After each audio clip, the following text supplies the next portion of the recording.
These little fucking Martians. You bunch of losers! You're working with a professional here!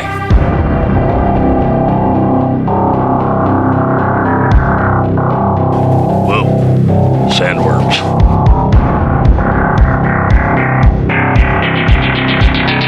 The Martian ambassador is going to say a few words. Mars attacks with electric gats.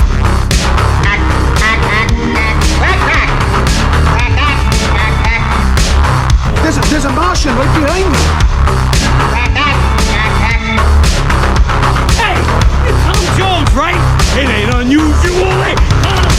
Have an autograph? Anybody got a pen? Nice fucking model! Taken by the headless horseman. Taken back to hell. Is everyone in this village enthralled to superstition? Yes, y'all, it's going down right now. Episode 241 of the Triple Shots of Moodz and Horror podcast is coming at you live and direct with the homie, JP, also known as the Mexicans. And we got Tyler Saucado back in the house, also known as Freeman Part 2. And I'll be your host, Moodz. Yeah. Now, before you ask me why I said Saucado, is because I truly cannot pronounce your last name, and I just like saying the word Saucado. It just flows so nice. So, it kind of made me sound Taddeo? like Tadeo. Yeah. For some odd reason, I can't remember that pronunciation. It does not resonate with me. It's so crazy. So I'm just going to call you Tyler Saucado. It's like a name like you'll just like never see again in your life. Yeah, I think that's what it is. It's so uncommon that I'm just like, but I don't know where I came up with Saucado, but I just like saying the word Saucado. It just makes you sound like a samurai or something. It sounds cool. It actually does sound pretty cool. So what's going on, guys? Yes, episode 241. This is the Tim Burton Director's Spotlight. So we are going to be talking about some classics, some oddities, and yeah, I think the conversation will be pretty interesting tonight. But we got Beetlejuice from 1988. Mars Attacks from 1996 and Sleepy Hollow from 1999. I completely forgot that movie was actually in the 90s when I popped it in for the show. I was like, damn, that's 1999. It's crazy. So yeah, around that border.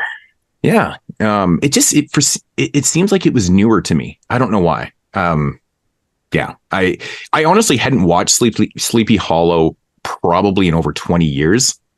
And I'll be honest, man, I didn't really remember anything from it. I remember watching Sleepy Hollow when it first came out in 99. I didn't see it at the cinema, but I think I rented it shortly after, and I was very, very disappointed with it. I don't know if you guys saw it back in the day, if what your thoughts were on it, but it's definitely grown on me over the years. So, I've actually never seen it. Oh, before. Really? Wow. Yeah. I saw it once when I was like 15, so like 2006. I think that was the only time I saw it. And I think like I feel about the same as I did now, but like I can appreciate certain things more. And I can Right.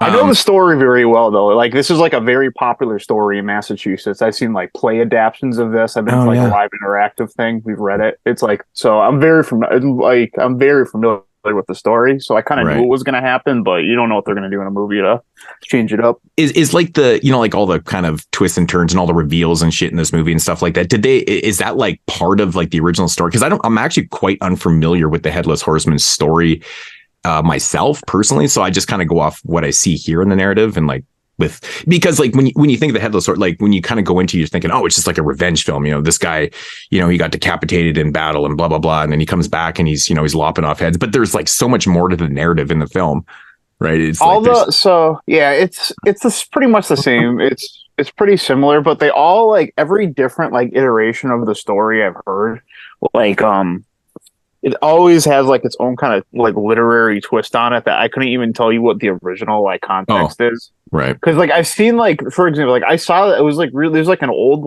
timey village like a half hour, 40 minutes from where I lived. And I went to some like live interactive play there once where we just like walked around and they like set scenes there and they had a completely different character dying. Oh, really? Crazy. Yeah. So it's like, I don't even know what like maybe like what the real like actual stories, but like the elements of like Ichabod Crane and like the story of the Headless Horseman's all pretty much the same. Right. Interesting. Yeah, so Tim Burton show, that was kind of it seems like it's almost like an oddball show for us. I mean, but we do, if you look to the history of the vaults of the show, we've covered a lot of different types of shows. People kind of seem to sometimes think that we only do one thing and we don't do a lot of older films or this and that and stuff. But if you actually look at the broad scheme of the history of the show and stuff, like we've covered a lot of different things. I think this one just fits in. I mean, everything from like the Ilsa films to we're all over the place. So, I mean, yeah. I think some people would just assume that we would never do a show like this, but here we are in the present doing a Tim Burton show, right? It's just, and then we'll come back with something crazy. But actually we're just right around the corner from Italian Horror Month. So yep. Yeah, we're going to be, we actually honestly have such a wide range of movies that we've covered over the years. The word I'm looking for, I think, is eclectic. It's kind of like, it's perfect. It's a perfect way to describe the 22 Shots of Moodz and Horror podcast. It's very eclectic because we are all over the place. And, but it's kind of like the cast of Mars Attacks. Like that cast is so eclectic. It's so bizarre. Right. And that cast is so good. Oh my Lord. It's just incredible how many fucking people that Burton got for that movie just to like do what he did to half the characters. It's so fucking funny to me. Oh my, yeah. It's such a funny thing that he did, but yeah, I don't know. But yeah, Italian Horror Month coming up. We could probably talk about did we bring this up before? Did we bring up the directors or what shows we're doing? Did we announce that? I think we did, like last year we announced it, but I actually can't remember if we did or not. But we could talk about it now. Yeah. Okay. So week 1, we are doing Luigi Banzoni, who did The Fifth Chord with Franco Nero, Footprints on the Moon, and which I've heard is really okay. So I actually lied. I thought I'd seen every film that we're doing, but that's one that I actually haven't seen, but I've heard it's really, really strange. And The Possessed, which is really good. The theme this year is first timers. We've never done any of these guys before. Right. And we weren't looking for the most obscure guys and end up doing, a bunch of films that just end up sucking and shit. It's like most of the films on here actually I know are pretty good, which is kind of cool. Mm-hmm. So first time directors with a bunch of pretty good films. Luciano Ercoli with The Forbidden Photos of a Lady Under Suspicion, Death Walks on High Heels, and Death Walks at Midnight. That'll be week 2. Week 3 is, my God, I can't pronounce Massimo. It's Pupil. How do you say that? Pupil? Pupil? I keep wanting to say poopy. I don't know why. Pupil. I don't know. I don't. Somebody will correct the pronunciation. They always do. There's always the grammar Nazis out there, right? Terror Creatures from the Grave, Bloody Pit of Horror, which I have like a long history with this movie. I've seen it so many times. It's an interesting one. It's an interesting one. I think that it grew on me over the years. The first time I watched it, I was like, what the fuck is this shit? But yeah. Have you guys, either of you seen Bloody Pit of Horror? No, actually the only films I've seen in this entire list is the, Luciano films. I've seen all 3 of those. Right. And the third Massimo film is Lady Morgan's Vengeance. And then the 4th show, which we might have a guest on that, Greg Amortis. Yeah, right? He might be joining us. Yep. So he's slated to be on this one. We'll see. Pupi Avati. I don't know how to fucking say his name. The House of the Laughing Windows, Revenge of the Dead, and Arcane Sorcerer, which I have never seen. I have seen House of the Laughing Windows before, I think. It's a good one. It's a good Revenge of the Dead. I know I've said this on my channel before about this movie. Like if you go into it thinking it's going to be like a straight up zombie film, which the artwork suggests it's going to be, you're going to be heavily disappointed because it's kind of like that. It's like that whole factor of like going into Christmas Evil as a first time watch and then expecting this like Silent Night, Deadly Night slasher and shit. And then what you get is like a character study and a very amazing ending that people either like or don't or whatever. But yeah, Revenge of the Dead is very misleading in what it is. So don't go in thinking you're getting like a fucking zombie film and shit. It's just not like that. But Arcane Sorcerer, I have no idea. That's one that I remember way back in the day when we were doing top 10 of 1996. Yeah. I tried finding it and could not find it for the life of me. I tried all over the place. Yeah. I found a copy without subtitles. Right. I wish that I knew Dave when we did that, Mr. Parker when we did that, but he can find fucking anything. But he says he has a copy of it, like he has it digitally or something like that. So that's cool. But I still don't know where the hell he finds half this shit. It's crazy.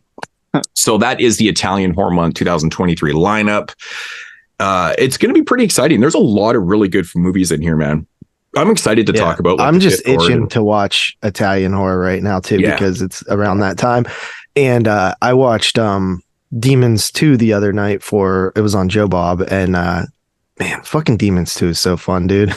And it just got me in the mood for more Italian horror. Yeah, it's so much fun, man. I always like this stretch, like we watch horror films all year round, but like we really cram them in October, and we watch all sorts of things. You get to watch me and you, I know, especially we're very much, dedicated to the seasonal stuff, like Halloween films. We only watch during the Halloween time, Christmas, blah, blah, blah. So this stretch of 3 months is like really interesting that we created this Italian horror month. I watch Italian films all year, you do too, but you get to watch like these Halloween themed films in October. Then you get the Italian films, then you get the Christmas films, which I love Christmas horror films. Yeah, it's the perfect streak. We've talked about that before. I just love, October, then because we created Italian Horror Month into November, which is another fun theme, and then straight into Christmas, and then even the end of the year show, which is usually fun. Not so fun this year, but hopefully it'll pick up a little bit. Yeah. Hopefully there'll be 10. Yeah, and this is our 9th Italian Horror Month year. That's crazy. It is 9th, yeah. Crazy. Yeah. Next year we got to do something interesting. I've only seen 5 of these. I've never even heard of Pupil or like any of his movies. But I've seen like all those Ercole movies and the Bazone. I've seen everyone except Footsteps on the Moon. But those all like his other 2 movies are really cool. So I'm like really looking forward to Footsteps on the Moon and that guy. Yeah, The Possessed is a really underrated one, in my opinion. I like The Fifth Court a lot too. Like those are 2 movies. Like when like people like, well, what's like the next layer of giallo that you like, or that you think is like the best? I always like bring up like this is a good movie that doesn't really get talked about. Right. I agree. So that's the lineup for 2023. Looking pretty damn forward to it, man. It's gonna be good times. So 2023, man.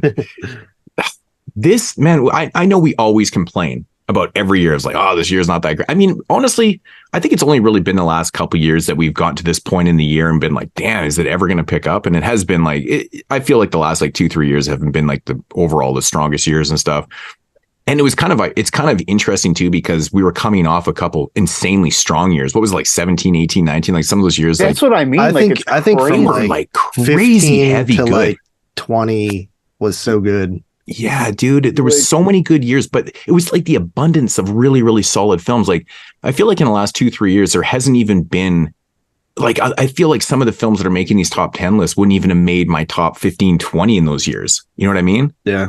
Like that. I mean, I'm not saying that everything is horrible this year. I'm just saying it's not as strong as it was. There's always going to be good. The pure amount of films that come out modern day, there's always going to be some good films. But like the way that I'm looking at it is comparing it to the bangers of the mid 2010s that were so good that these years now, especially this year, is just like garbage compared to that. I don't really know what the problem is. I do feel like the indie scene is lacking. I feel like after the world shut down for a couple of years, man, I feel like the indie scene got really heavily taken over. Like it's like it's sunk. It's so weird because I was saying this like last year and the year before, and so I'm like, where the fuck are all the indie films? Like there's always those handful of indie films every year that get so much buzz. You know what I'm saying?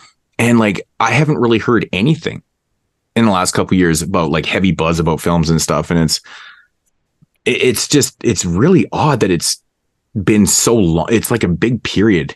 You know what I mean? Like it's 2-3 years. You think it'd start to pick up again, but it's not really the case. I mean, the thing that has really gone through the roof though is theatrical releases. I mean, we're getting so many, like I think I've seen 17 or 18 theatrical releases this year in the cinema. That's fucking nuts. Yeah. They're and I haven't even been going to everything because I've just been I missed a couple that we didn't get, like the demeanor one, the one on the Dracula one, that we didn't get that one here, or Dementor, whatever the fuck it is. We didn't get that one here. That was on Prime like next week. It was crazy. Was it really? Yeah, I don't think it's on the CA Prime. I have maybe I should check it out. Maybe I should look. Maybe it's on there now. I don't know. So I still haven't seen that one. But a lot of theatricals this year, man. And I've walked out of the cinema so many times this year being like, oh my God. Yeah, like, just not great movies, dude. Like, they're like, a lot of them are just like fine. I know, like so many opportunities. Like, there's so much. Like, I'm thankful for that we're getting all these theatricals, but at the same time, it's like, man. Yeah. Like one stat I thought about that was kind of nuts. Like when we were doing the 80s show, it was like my number one movie of last year, like would have made my top 10 if it came out in 1980. Right. Oh yeah. But that's tough. The 80s are tough. It was like my number one. And I don't think, honestly, I know I'm like a lot harder on modern horror, but I don't think I've given like a horror movie an 8 since like Possessor. Right. I mean, I have some 8s, but I don't have anything. I don't have like anything like bona fide right now. I'm looking forward to Eli Roth's Thanksgiving in November. I'm just really hoping that we get it theatrical, man. I want to see it in the cinema. Yeah. So yeah. But there's really, I don't really know what else is even. Yeah, there's like no buzz about like anything late coming out. No, there really isn't. Oh yeah, the other one I ended up watching it was Talk to Me, but we didn't get it theatrical, which pissed me off. So I did see that, but that's like one of my top movies of the year. But I thought that was just like good. Yeah, I mean, it didn't blow me away or nothing, but it was definitely one of the ones I liked more. Yeah, than others this year. Did you guys saw 10, right? Yeah, I didn't yet. I'm maybe going tomorrow.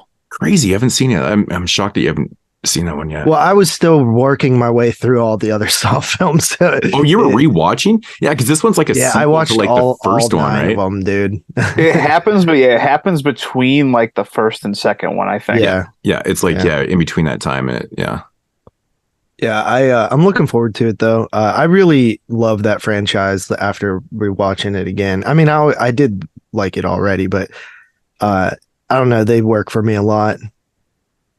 They're just like they have a formula, and if they stick to the formula, like it's at least like fine. It's at least like fun to watch. I just honestly appreciate that they tried to keep the same story going throughout. Like, all the films. It's impressive, even if it's convoluted. It's impressive that they have done that and stuck with it for 10 fucking films. When have we ever got that before? Excuse the part that they're like they look so much older. Like when they try to like, oh, this happened 20 years ago. Right. Yeah. Yeah. Dude, did you guys watch the new Pet Cemetery? There's a new Pet Cemetery? Dude, it was not good, bro. What? Like, I haven't heard about it. Did they make a sequel? Did they make a sequel to that remake? It's a prequel to I don't even know if I don't think it's a prequel to like either of the films, but it's a prequel to the story, essentially. You know what I mean? Wow. I must have missed that buzz. Well, it was not good. It's called Pet Cemetery Bloodlines. On the surface, I thought it sounded like it could be cool because in the book, there is like a lot of backstory that you don't get in either of the movies. So I thought that, it could be neat, but it was bad, dude. I tuned out like the last like half hour of it. I was so bored. Was it long? I think it was just regular, like 90-minute probably. Like movies like that are like could just be like okay, just feel so much worse when they're like 105 minutes instead of 90. Yeah. There's still some I missed. I didn't watch the new Stephen King Boogeyman movie. Still haven't seen VHS. Boogeyman was bad. Really bad. It was really bad. Have you ever seen like all those movies like Darkness Falls, Mama, like it's like imagine like you gave an AI like all those movies and said write a 2023 version of it, and that's what you would get. Yeah, I walked out of the cinema just laughing. I was like, that was atrocious. Yeah, it's so bad. Yeah. Like the Nun 2. Oh my God. Like they got to stop with these movies, I love man. the first Nun, and it even made my top 10 that year, but the Nun 2 is just, I think it's just played out like the whole Conjuring universe. I'm not feeling it anymore. I think it's time to find something else. Like, and the thing is, like, I have a weird relationship with that franchise because, like, I don't think I like literally any of the movies except like Conjuring and like Conjuring 2. Like, I don't think I think any of them are like good, but like I excuse it all because I like the concept of it. I think the best ones are the 2 Annabelle sequels. I don't. Yeah, so the 2 Annabelle sequels are. I'm a lot lower on those than most people are. It's funny because I hated the first one. We've talked about this. Yeah, the first one. They're better than the first one. The first one's bad. The first one came out on my birthday like years ago, whatever year it came out in, and I remember went and seeing it in the cinema, and I was like, "Oh my god, it was terrible." But then the second one was good, and I felt like they got better. Yeah, like very odd.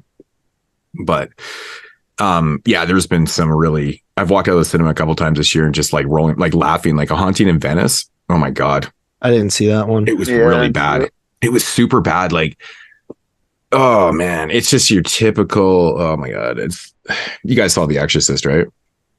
I didn't see it yet. I didn't. I have to see it, but like I'm at the point where it's like usually I'll just go see all these movies, even if I think they're not going to be good. But I think that's all we've gotten for like 6 months. So I'm just like so fatigued of like going and seeing these movies. I know. Lots of fucking bad sequels. I mean, lots of bad sequels and shit. It's just like everything's a sequel, and like a lot of it, everything's a sequel or like a remake or just like something like The Boogeyman that's just like a generic movie that's been done 100 times. Yeah. I mean, that story. Yeah, I know. It's really funny to me that they just adapted that into like a full length film because it had a short, right? There was a short done off Stephen King's story. Like in the early 90s, I think there was like a. I don't know. I read a lot of his shorts, but like they blend together because like I've read like at least 3 or 4 of like the shorts compilation. Right. Yeah, and then I'm just surprised to see like a full length come out of this story, all these years later, and it's like it's not even that good at all. It's so generic. So, dude, the fucking one of the worst movies I saw all year long was one of the first movies I saw in the theater. It was called Fear. Oh my that's what you're saying, dude. It was so bad, man. I skipped that one. Oh my god, dude. I was like, how the hell did this get theatrical release, dude? Mm-hmm. It was playing like 40 minutes away, so like I'm not going that far. Yeah, dude. Man. It was not worth it. I think the one movie this year that actually surprised me, because I went into this movie thinking it was just going to be trash, but I knew about the real story of it. So I remember certain things from watching things about the Pope, but the Pope's Exorcist. Yeah, I actually enjoyed that as well. Yeah, me too, man. Like I thought Russell Crowe did a great job in this film, man. Like his Italian accent and talking Italian, like it was really, but it was the story of it though too. Is like there's a lot of the corruption in the church and all that type of stuff. So there's like 2 things that are happening in the film and stuff. It's not just your straight up like possession film where you're on a bed puking up fucking green shit. It's not like that, but I thought Russell Crowe knocked the shit out the park, man. It was pretty cool. But I like the character, like I like the real person and stuff. Like he was just so like in his own little world and he's like, fuck this, I'm doing my shit my way. He didn't really care about the rules within the Vatican and shit like that. So kind of cool. I like that kind of rejection. Like they really didn't want to like keep this guy around, but he was doing his shit and he was getting shit done. And I just like the guy. I like the actual character. So it's kind of cool. I watched 10 movies the other day, bro. 10 in one day. In one day, bro. That's like the old Moodz right there, dude. I don't think I've ever watched 10. I think the most I ever watched was like 9. Yeah, I was gonna say like maybe I know I've done 8 a couple times, but like why did you end up watching 10 movies? I just started watching them and they just kept going, man. I wasn't doing anything that day. I was just off, and I started with Jigsaw. And then I watched Amityville 2, The Possession, then Spiral with the Book of Saw, and then Joe Bob came on, so I watched Demons 2 with Joe Bob and All Hallows Eve. And then I watched Hard Rock Zombies, which you gave that film a fucking 4, dude. That movie is so bad. Dude, that movie, no, and it's like a really loose, but yeah, I enjoy it because it's so fucking stupid and bizarre and shit, like the Nazi shit. Dude, it's a rough one. It was a rough one for me, especially after All Hallows Eve, and then I rewatched Beetlejuice again because why the hell not? Then Graveyard Shift, Pet Sematary 2, and Night of Living Dead. So and these were just like random watches. Yeah, crazy. I mean, pretty much. I finished off the Saw films. I had watched Amityville Horror on 4K the night before, so I was like, I had to follow it up with Amityville 2, of course, because we also lost blanking on the name. What's his name? Burt Young.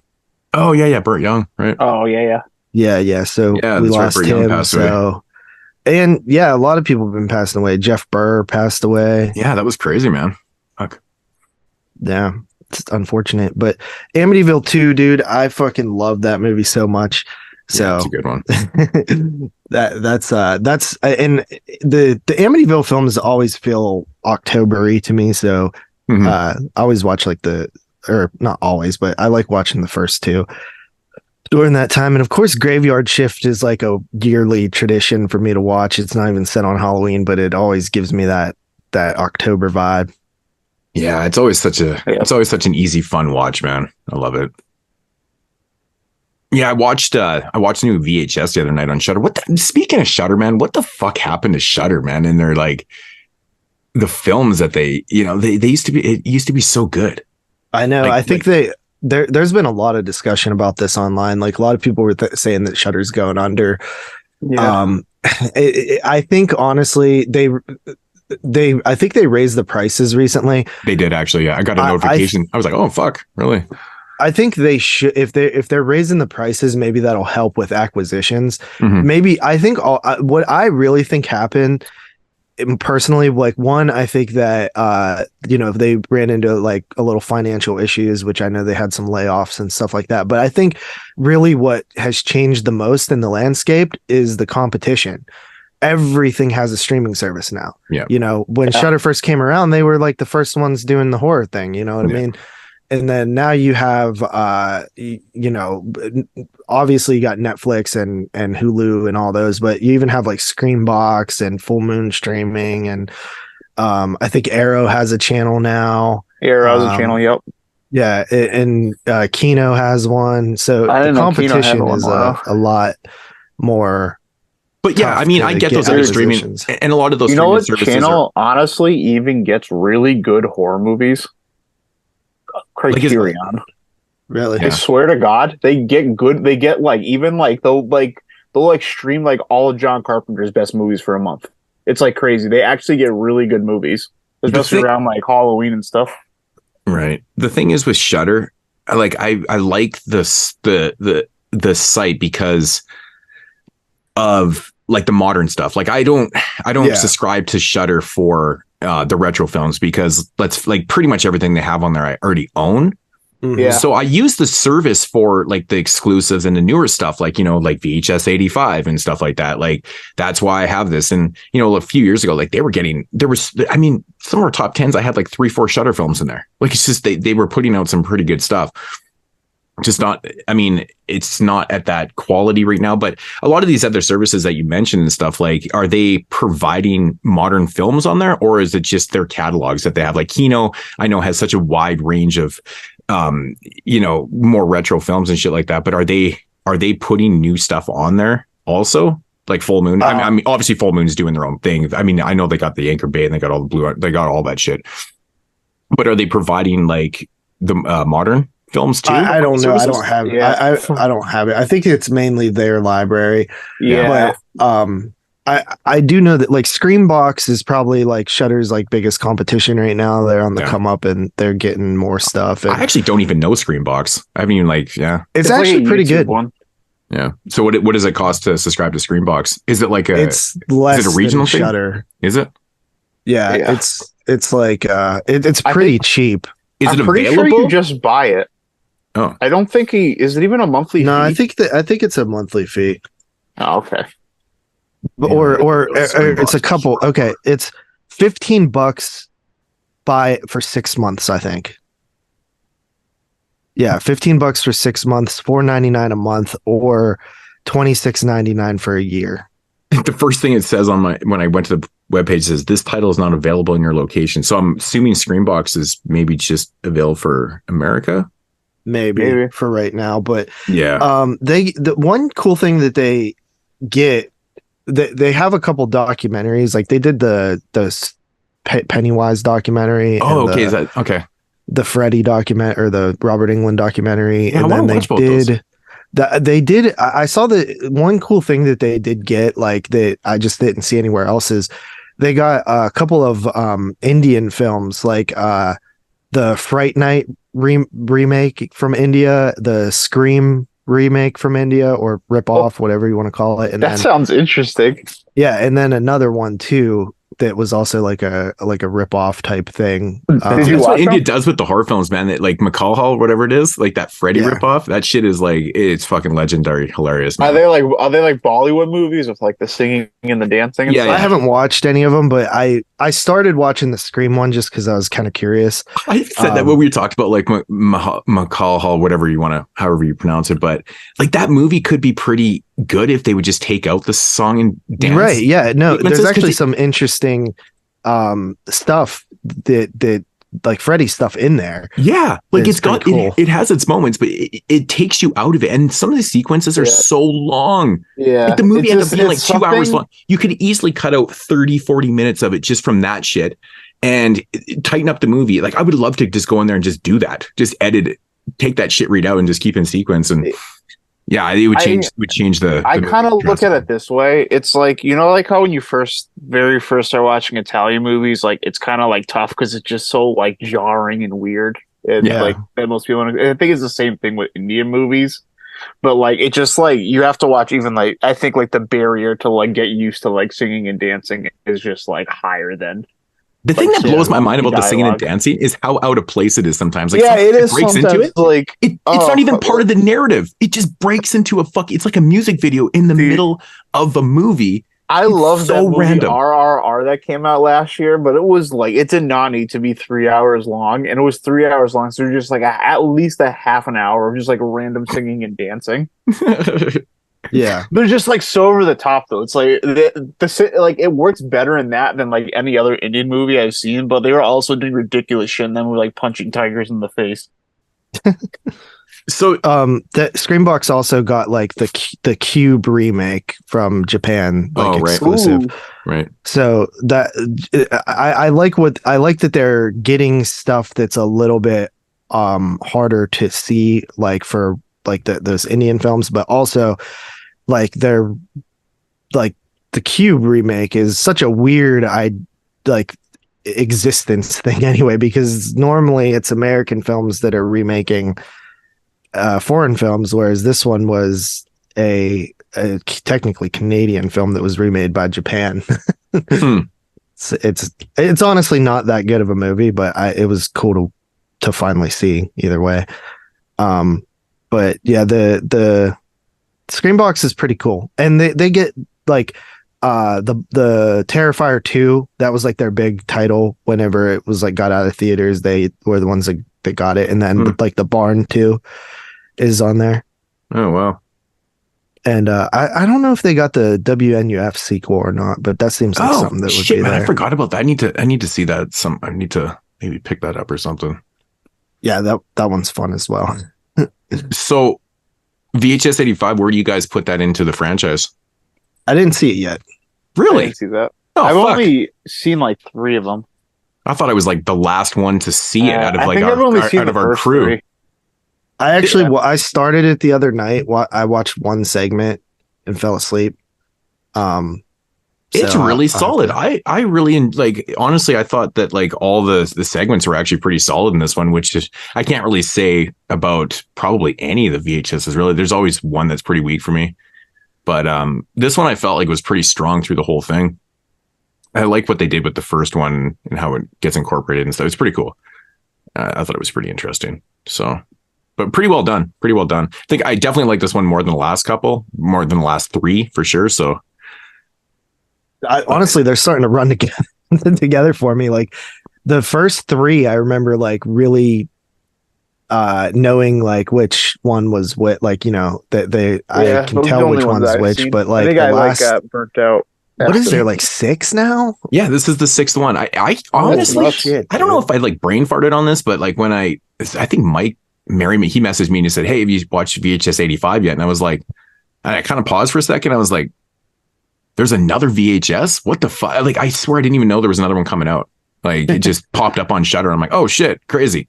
I'm like, Is oh, everyone 85. just like a new year now? I know there's like VHS 94. Yeah, there was the Viral, which I don't remember what year that was one. the third one. That was That's the one. Yeah, Viral's the last one I saw. And then they did 94 and then 99, and then they went to the 80s with 85.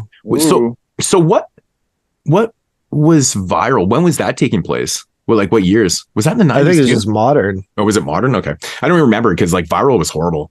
I remember not even liking one of the segments. And I was like, damn, like how do you go from two really solid anthology films, like 1 and 2 are pretty good, and then third one was just like a total fucking and it had they should do like VHS 81 Laserdisc. I think VHS Viral only had 3 segments too, whereas the other ones usually have like 4 or 5, I think. I was actually thinking about this the other night when I was watching VHS 85. I'm like, you can't really go back too far because like handheld cameras and shit like that really, I mean, people had them in the 60s. I guess you could take it back that far, but it would be a lot harder to do narrative wise because the technology was just so finicky and so, so fucking minor back in those days, so primitive. But you couldn't do one like a period piece like to the 50s because like nobody had a fucking camera in the 50s, right? It's crazy. Right. But like, but like the 70s, but it makes sense to go to the 80s because that was like the heyday. Projector. That was like the heyday of having handheld camera. Like when those things were made available to the public, like people were buying up those things left and right and making videos and shit. So completely makes sense to make one from the 80s, right? So yeah, that's cool. I liked it. Yeah, that like opens up the idea for like that would be cool if they're all just like handheld things of like people fucking around with cameras in the 80s. Yeah. It was, man, there's some pretty good stuff in 85, man. I've been hearing people say it's like their favorite one besides like maybe the second one or first one, whatever one. The second one I think stands out to me the most. Yeah, I can't remember which one I like more, if it's the first or second one. I'm not 100% sure. It's the first one, the one with like Jason Isaac, he does the alien one. Is that in the first one? That's the second one. Okay, that is the second one. Okay. I was fuck, man. There's so many segments now. That one's kind of scary. Yeah. On that note too, I was feeling like I was putting off Kids vs. Aliens all year because I kept hearing people say it was like it wasn't very good and they were so let down by it and stuff like that, and I just kind of forgot about it. Anyways, I was on Shudder looking to see what was new on there and stuff, and I was like, you know what, fuck, I'm gonna pop in Kids vs. Aliens. I haven't seen it yet and stuff. And like I kept thinking to myself, like they're like, oh, people were saying that it was nothing like the short from VHS and blah blah blah. And I'm like, I didn't really want to see an hour and a half version of that anyways. I wanted him to kind of do his own thing with that idea. And that's what I got, man. I really enjoyed Kids vs. Aliens, and I just felt like the kids were fucking hilarious in the movie, man. Like filthy ass mouths and shit. It was fun to me. But I watched Tom DeLonge's movie Monsters of California. It was okay. I don't know that one. Yeah, it's like newer this year. I know you made a movie. It's cool. Did you guys watch Kids vs. Aliens? Did you saw JP, right? Nope, I haven't. That was kind of like the last couple of weeks have kind of like taken like a movie breaks. I cranked out like so many in the last like 3 months. I think I like need to like refresh my brain. I feel like I've been watching them like just period. Well, I haven't, man, my movie watching has been so down this year, but I've been watching, a new 23 movie every once in a while here and there. And I've watched 27 from this year somehow. It's kind of weird, but a lot of those, like I said, like 17, 18, those I went to the theater and saw. Right. Yeah. So I started out really strong and I was like going to the theater like twice a week. But the last 3 movies I've watched were all streaming. Like one was on Prime one was on Prime, The Totally Killer, and then Kids vs. Aliens and VHS 85. So, I guess it's kind of picking up a little bit. JP, did you watch new Insidious? Because I know you're a fan of the franchise. No, actually, that's another one I missed. Crazy. Yeah. Crazy. Yeah. So I actually had never. It feels like we started missing the movies all at the same time. So maybe maybe you got like the same fatigue that I got. We're just like, I'm just not going to this. Yeah. I just had a lot going on in my life and was like not watching movies pretty much. But I mean, that's totally understandable, man. Like I was trying, like when I knew that we were getting Insidious, the new Insidious film at the cinema, and I was like, fuck. I started thinking to myself, I'm like, shit, dude, I haven't even seen past part 2, and I had part 3 and 4. I had the first 4 on Blu-ray. So I just rewatched them. I watched the first 4 leading up to the 5th one. I was like, okay. So kind of did that. Yeah. That's a franchise that'd be fun to do on here maybe one day. It's it's solid. I mean, there's films that are better than others and stuff, but I don't think any of them are terrible at all. No, I don't think any of them are bad. We haven't done a franchise in a while. Yeah, no, we haven't done one in a long time. I think the last What's like we did a trilogy, Joyride. What's trilogy. the biggest one you haven't done? Friday and Nightmare on Elm Street. Yeah, those are the two big ones we haven't done. We've done And pretty then much. Psycho. Oh yeah, we never did Psycho. Yeah. We've done a lot of like the smaller. Well, I shouldn't say smaller, but we've done like Halloween, the Howling, fucking children. Yeah, but it's like nobody which is done funny. those. Like which is a million funny. people have done Friday the 13th. We have so many movies to catch up on. Like the Scream shit's getting out of control. Like we're gonna have to do like it's gonna be a whole show of just Scream catch up. We have to do the new Halloween trilogy. Like there's two Children of the Corn films or three that that's come out since we did that. 3 or no 2 because we did catch up on one of them. Okay, yeah, because there's the one from this year. No, just one, Shudder. Just one Children of the Corn. We didn't do the newest one. Okay, so it's the one that just came out this year, which I watched actually in the airport. I was coming back from Buffalo and I was in the airport on a layover and I was like, oh fuck, I'll watch this shit. We have a Tremors. We have two Leprechauns, two Saws, 2 Leprechauns. What else? Man, these two Screams. These franchises are going 2 so Screams. long now. But at this point, we might as well just wait for the next Scream and do a trilogy. Do you think they're still going to be making Scream movies in 20 years? Oh, the new Evil Dead movie, Evil Dead Rise. Yeah, Evil It's Dead. another one we got to catch up on. Jesus. There's so fucking many. It's just unbelievable. There honestly is a lot now. You know, by the time we get to all these, guess what's going to happen? There's going to be 2 new Howling movies too. No. I can't Dude, that would be so fucked. They're going to be on like the next like Halloween trilogy. Mm-hmm. Oh my God, shoot myself in the head. It's kind of like with all these different like reboots and just like legacy sequels, whatever you want to call them. It's still like kind of interesting. We haven't gotten a Friday the 13th in like 20 years. Dude, it's sad. It honestly. So is what's sad. this shit about like them? All this buzz about like a new Nightmare on Elm Street. Like you know me, I never follow the internet news and read into shit, and like I'm always behind because I just don't give a fuck. But like in fact, actually, here's a little tangent here. Like I'm so infrequently on Facebook and like on the interwebs and shit that I was on my Facebook the other night. I had to go to this page because their store's just on their page to contact them. Anyways, I digress. But and I was somehow clicked on my friends and shit and realized that I picked up my phone and there was a recommendation for my wife to be a friend with my wife on Facebook. I was like, I don't even have her as a friend on my fucking Facebook. I'm like, man, I'm like the worst Facebooker ever. But anyways, I don't exactly know what I was getting at there. The Nightmare on Elm Street. Oh yeah. Anyways, but yeah, the Nightmare on Elm Street. I was like, I read this thing. It popped up on my feed or whatever, and it was like, yeah, Robert Englund was asked to do new Nightmare. I was like, he already said he was never gonna fucking do Freddy again. Blah blah blah.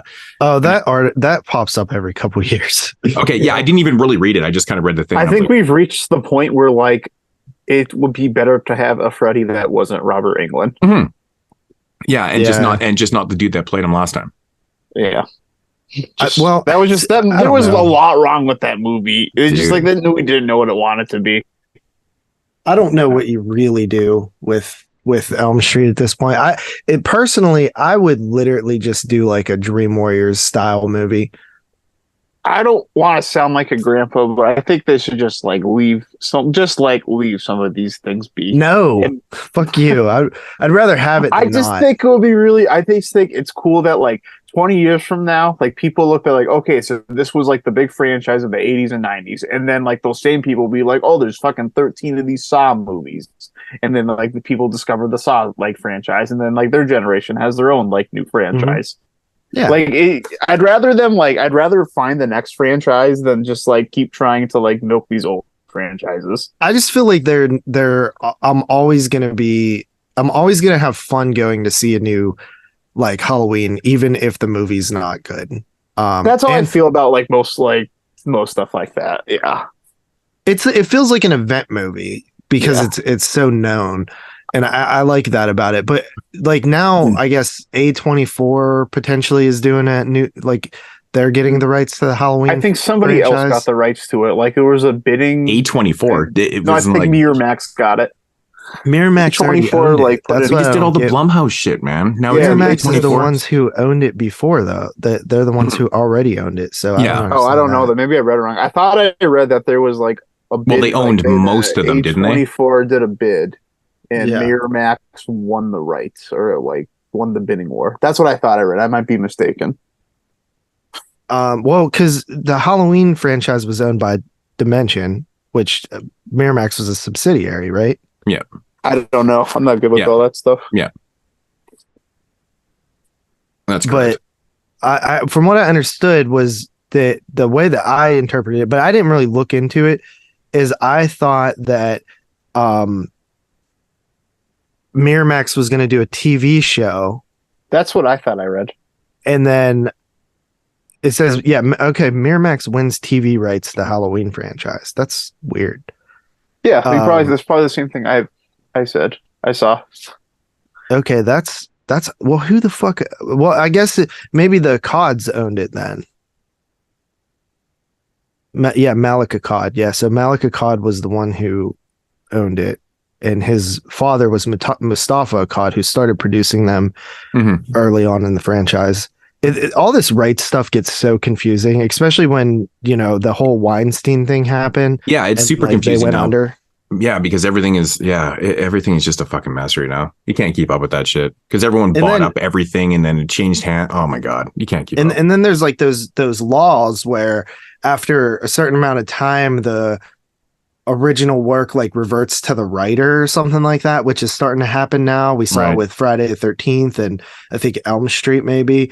It went back to the Craven estate. I had never heard of that law until like the Friday shit came out. I was like, what? I'm like, it reverts to the writer. I'm like, where the fuck? Like, to me, that seemed like it was like a contract thing. Because if that law was put in place in the 70s or something like that, we would just be getting the films from the 70s and 80s hitting that like 50-year mark or whatever the hell it's supposed to be. You know what I mean? Yeah, that's what I was just thinking. I was like, oh, maybe it was like, I don't know, like a 30-year like patent or something. Right. Yeah, who knows? I think it's like a law. Or I think it's like maybe I'm wrong again on this, but this would make sense with Friday the 13th is like maybe there's there's like certain amount of years that you can hold the rights without doing anything with them before they revert back to the writers. So I remember that was the problem with like the Hellraiser franchise, and that's why like Hellraiser Revelation got made. That like for like no money, and they made it over a weekend. Like they made it so they could retain the rights and like make an actual Hellraiser we had talked movie. about that with the Hellraiser films before, because like all those kind of middle sequels and shit, they were making all those movies to obtain the rights. Right? Oh, I didn't know those were like that too. I thought that was just Revelation. Yeah, the reason why those movies kept coming out so frequently in that time period is because they needed to make one to retain the rights and shit. I think it was like every 5 years or something. Yeah, they had to keep doing it. So if they made one, then they would retain the rights for so long, and then if they made another one, it was like just a circle. Yeah. Right. So okay. Yeah, I didn't know it was all those sequels. I thought it was just that Revelation one. Yeah. So yeah, the shit does get a little bit confusing. I try not to think too hard about it now because it's so confusing. But you're right. With the Weinstein shit is all fucked up. Like who knows who has any rights? I was even surprised to see like Miramax like attached to a project like that. I was like, oh, I didn't know that was still a thing. Mm-hmm. Yeah, well, also like, and this is where it gets really confusing is, so you have because like the Friday the 13th franchise, right? Like, the original writer of that, who was it? Miner? Was it Steve Miner? Steve Miner, yeah.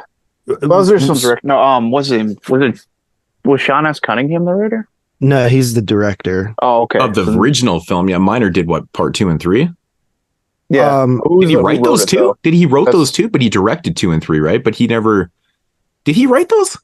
Or is he credited? Victor Miller was the writer of Friday. Yeah, I was going to say because Steve Miner directed 2 and 3. Yeah, I know that. Yeah, that would seem weird if like somebody else like directed.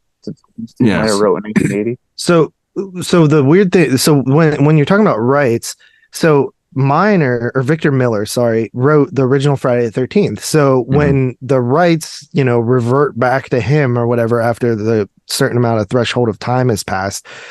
So that's where it gets confusing because technically he owns the rights to the Friday the 13th story, the first one, but any of the sequels become not in there, right? Because like probably the hockey mask is probably not able to be used. And it gets really confusing when you start dealing with like the semantics of all that, which from what I understood, when he got those rights back, he's technically like, if like Paramount or Warner Brothers or whoever owns the Friday the 13th like sequels or whatever, if they would make a new Friday the 13th, they essentially couldn't encroach on the original script and like the ideas in that one, but and maybe even the name, like the Friday the 13th name, but it gets so like weird and lawyers involved. I think that's what also like prevents a film from being made. But look, even when you look at the Child's Play franchise, right? Like MGM owned the rights to the first film. One. Yeah. And then Universal had the rights to all the sequels. So that's why we got a remake while the original franchise is still going on with Don Mancini in them. Right. So that's why you had that the other, or was it Universal did the first one and then MGM did the sequels? No, MGM did the first one. Okay, do you guys remember that box set that was like Child's Play 2, 3, and Bride of Chucky? Yeah. Yeah, and I remember somebody actually. I distinctly remember this too. I was in HMV one time, and there was a guy in there looking at this. He's like staring at the fucking box set, and he's like, "Why the fuck is the first film not in here?" He's like, "Why is it a box set of 2, 3, and 4?" And I was like, "Because the first one is actually done by a different studio, right? This is a different studio putting these out." And he's like, he couldn't wrap his head around. He's like, "This makes no fucking sense." I'm like, "No, it makes perfect sense, actually." Yeah, it you can't is just release something though, that someone else. I know, and you're right though. That was a very confusing thing when this original franchise is going on. They're doing sequels and stuff, and then all of a sudden there's a fucking Child's Play remake. But it's because MGM had still retained the rights. They can do what the fuck they want with that film, right? Yeah, but they can't do anything from the sequels. Like they can't do no. They can't use any Tiffany of the character. No, they couldn't use any of the characters or nothing because they don't own the right. The rights are owned to that studio. Where the original, they can do what the fuck they want. They could keep going. They could make a sequel to this. I'm actually quite surprised that they never actually made a sequel to the remake. To be honest, they went a completely different route with it. So like, at least they do have a foundation to like go after. That movie was like one of those films that just like tore people right apart. They're like, man, it was like I thoroughly enjoyed the new Child's Play movie. And then I remember seeing people talk about it and they're like, it was fucking terrible. What the fuck did they do with this? And I was like, man, it was just like one side of the spectrum to the other, I mean, generally how it is within the horror realm anyways, I didn't think it was very good, but like there's I thought it was fun. I thought the whole end of it was fun. Like I'll say that, but there's a couple moments that just like, there was a part at the end where I can't remember if it was the mom or the kid, but she was like dangling from like the rope or something, or somebody was like dangling from some rope, but somebody on like their weak hands, like their left hand or something, just made one swipe and cut this like thick rope like all the way out. And I remember they sitting there in my seat like, yeah, fucking right. And it's oh my god. Yeah, I don't know. I like the idea that the route that they took with the remake, and I think that was a lot of people's biggest problem is that they didn't like what they did with the narrative. So yeah, see, like that stuff doesn't bother me. It's like do what you like. I would rather them like just like do something completely different with the source material than just try to tell the same movie. Right. I mean, do we really need a verbatim remake? I mean, we've made this. Well, it's fucking Psycho.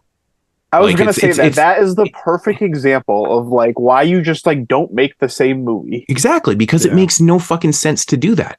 You can take some source material and then do your own thing with it. Why make it verbatim? It makes no sense to me why you would do that, because it's fucking boring.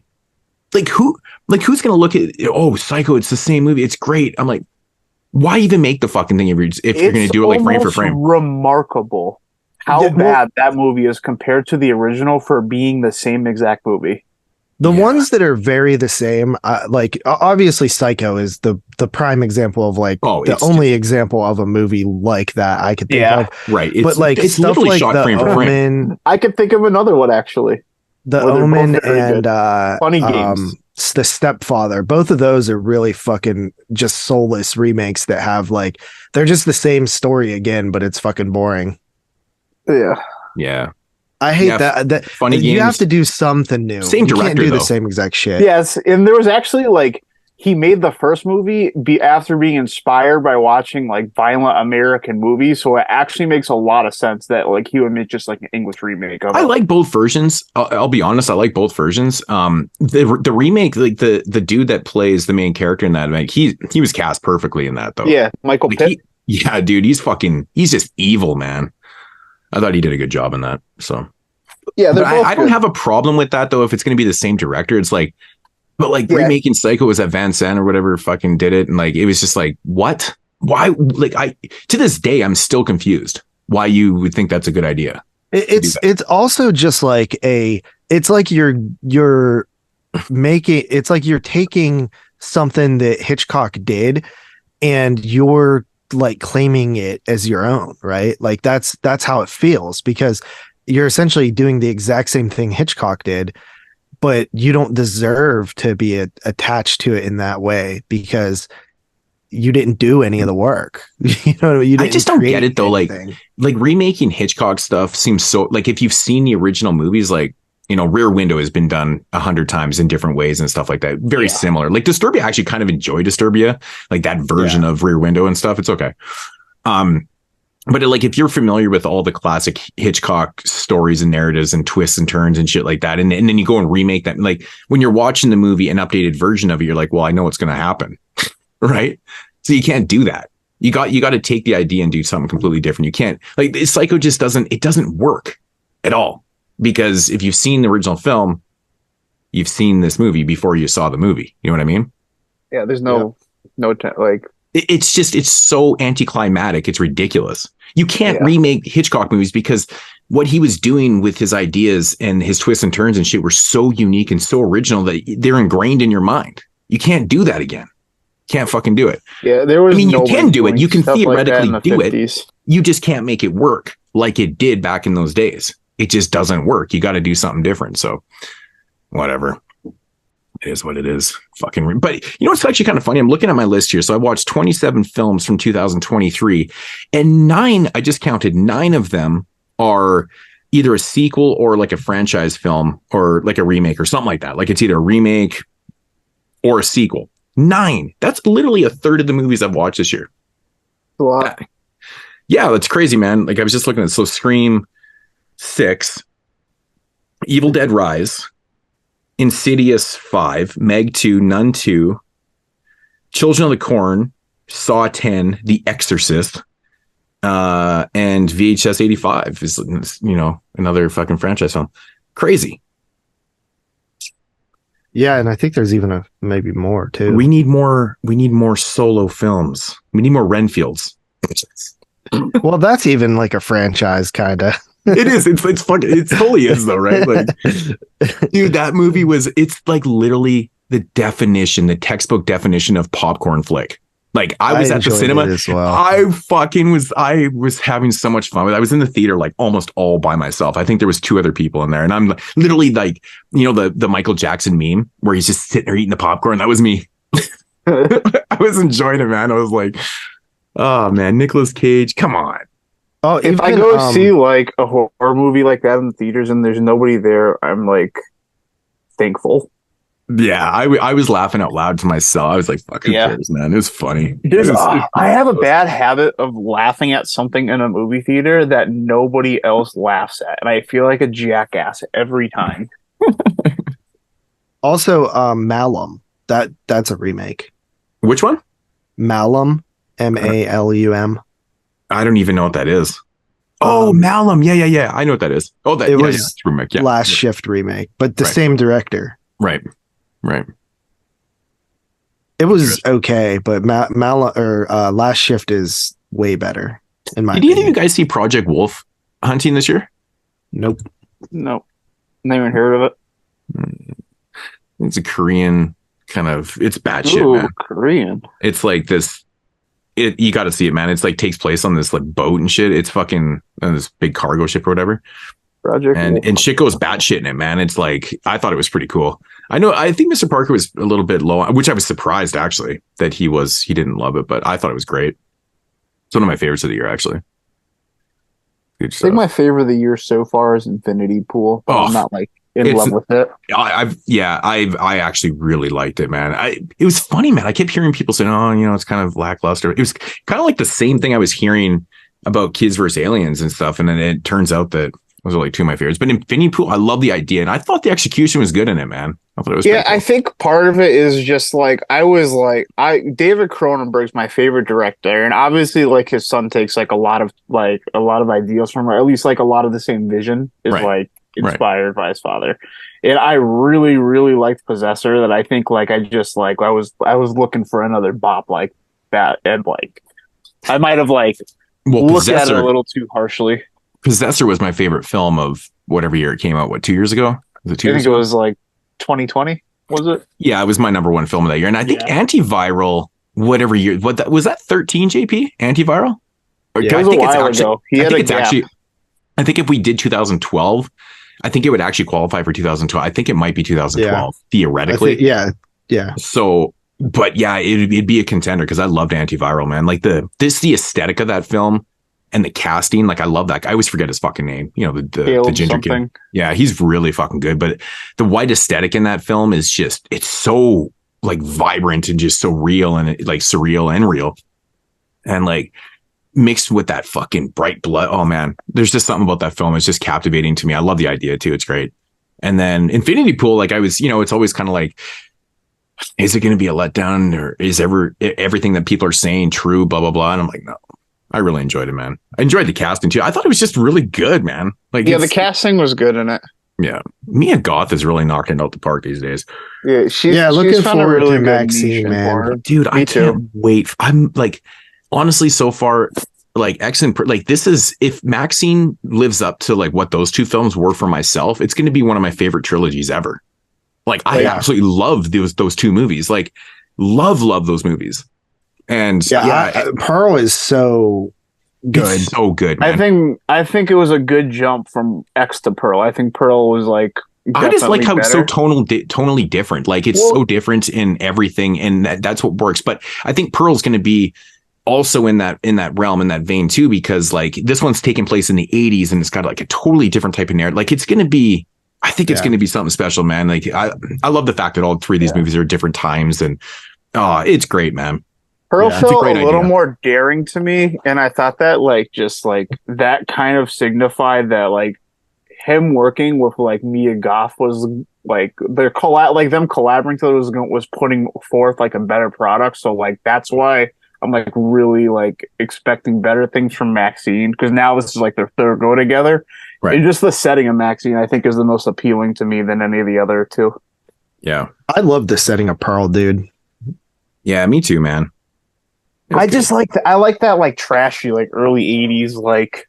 Yeah, I mean, me too. But I just thought Pearl was cool because it reminded me of like the fucking Wizard of Oz or something, dude. Yeah, I can see why you would say that. It does, right? It almost has that like kind of kid feel to it, but it's so for adults. Yeah. You know what I mean? Yeah, like, it's like the early 30s, 40s, like Hollywood aesthetic. Yeah, like that white picket fences and the fancy dresses and hair. Everyone looks prim proper and shit, and it just it works so aesthetically, works so well. But yeah, like I hope we do get like a gritty, grimy kind of fucking Joe Spinell 42nd Street Maniac type vibe to, and that would be amazing. That's what I want. It's probably asking a lot, because really, like a lot of people don't even really do that, even attempt to do. That's the thing I kind of trust with Ty West, though. Yeah, like I think like I don't think he's the greatest, but I think like he's like kind of like a little underrated. Like I think he's got a good eye, and I have faith like he could do really well in a setting like this, and that he's like matured as a filmmaker, like working with the same actress like this 3 times, and like even like leaving horror for a little bit. Well, here's the thing too, is I feel like Ty West has always had the talent, but hasn't always had the money. You know what I mean? Like that's a good way. Yeah, chance for him to break out. That's true. You know what I mean? To actually have funding and a big push. Because if you look at his films, right? I mean, going back to The Roost, which was just like an indie thing. It's a total independent film. And then Cabin Fever 2, like he was hired on. Yeah, he was director, hired, but he was literally just a hire-on director, and like he had no control over anything. So he did the movie, and then Cabin Fever 2 is theoretically not even a Ty West movie because that cut of the film has nothing to do with his vision at all. Yeah, like they just even Adam Green had like sections of that film written, and it was just there's so many people were involved in that movie. I think he showed a skill. Sacrament. I think he showed a lot of skill on that film.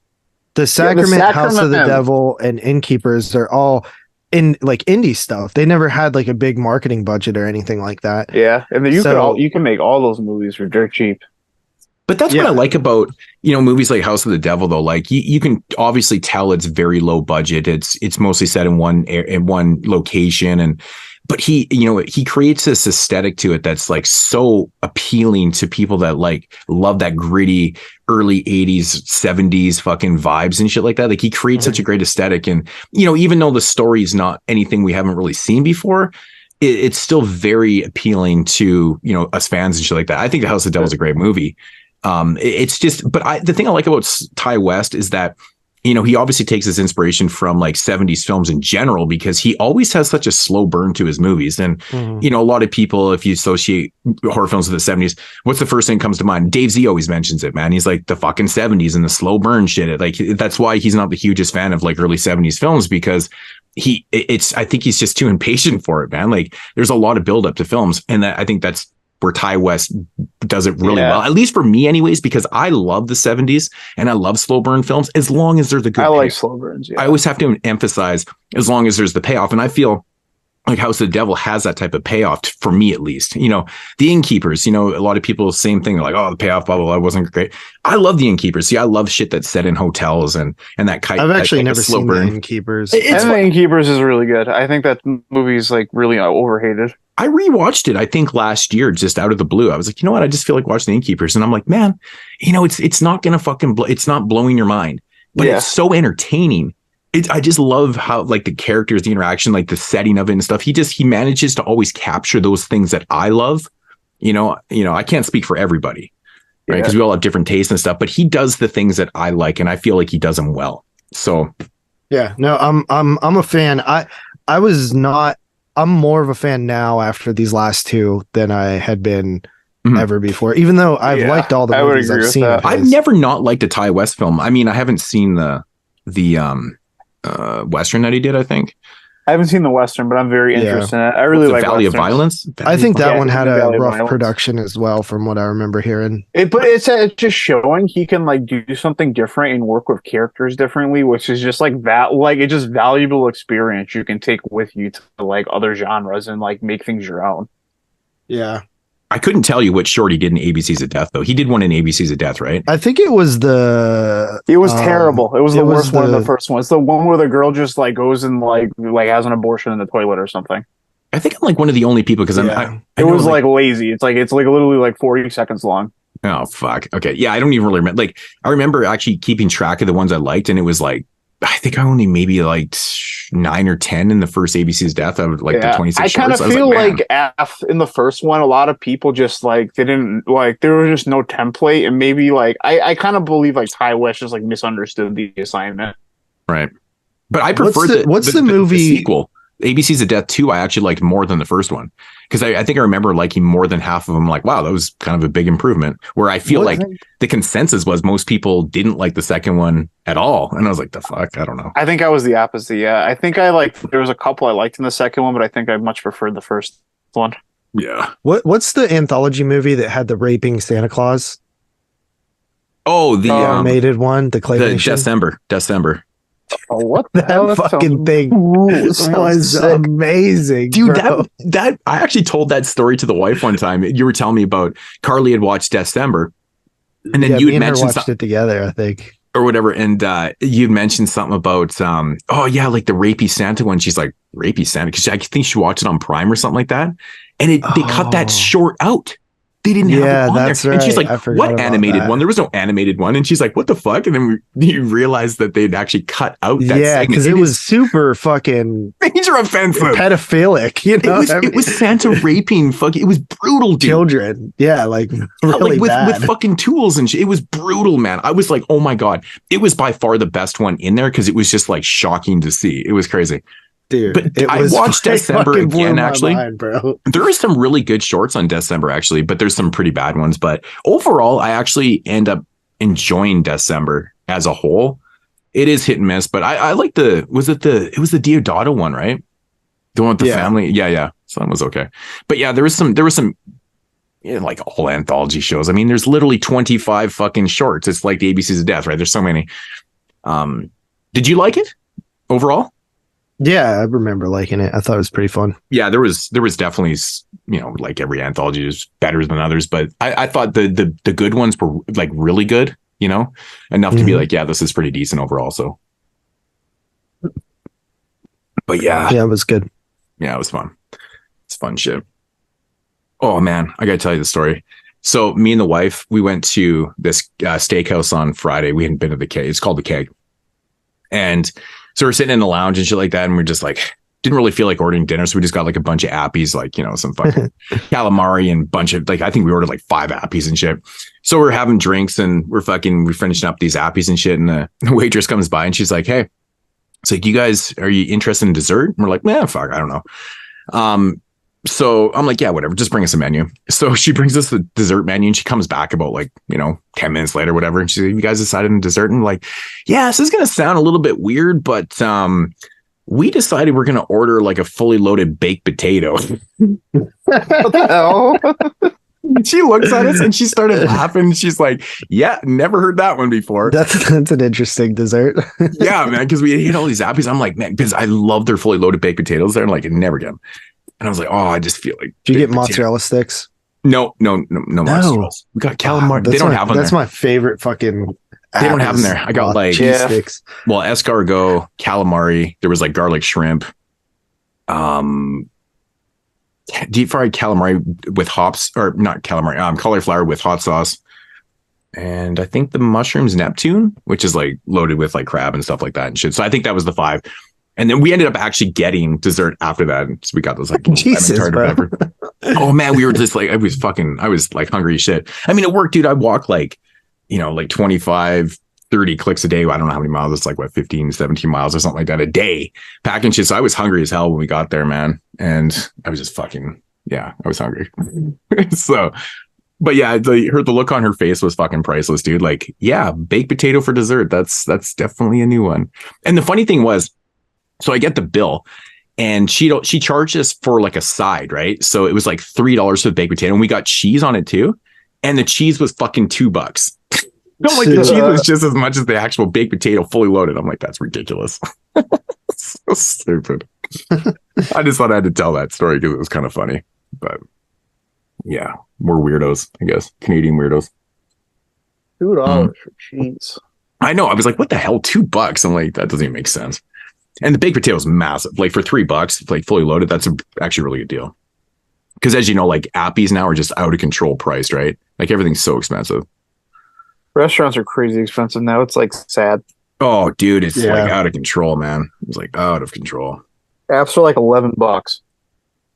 Oh man. Yeah, we went to where was that like restaurant we went to at Wasteland, Tyler? It was like I didn't go. It was like you didn't go with us. Yeah, because I don't know. Like so, there was like miscommunication, and like Jeremy was like, "I'm gone. I'm not waiting for anyone."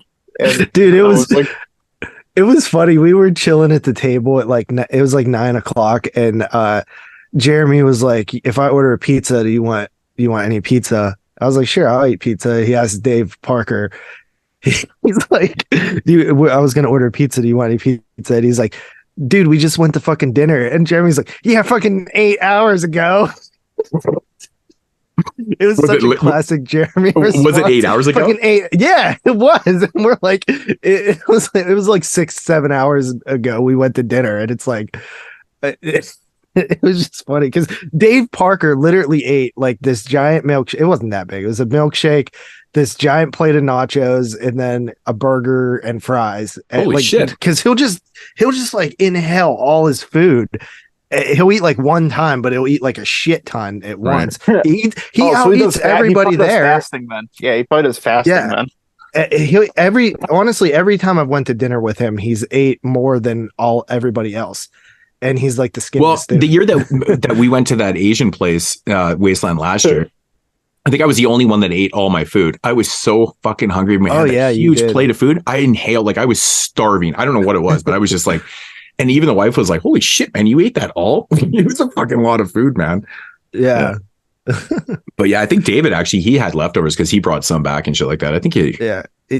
Actually. I was surprised. I was actually surprised that he didn't finish all his food, but. Yeah, that was a lot of fucking food, man.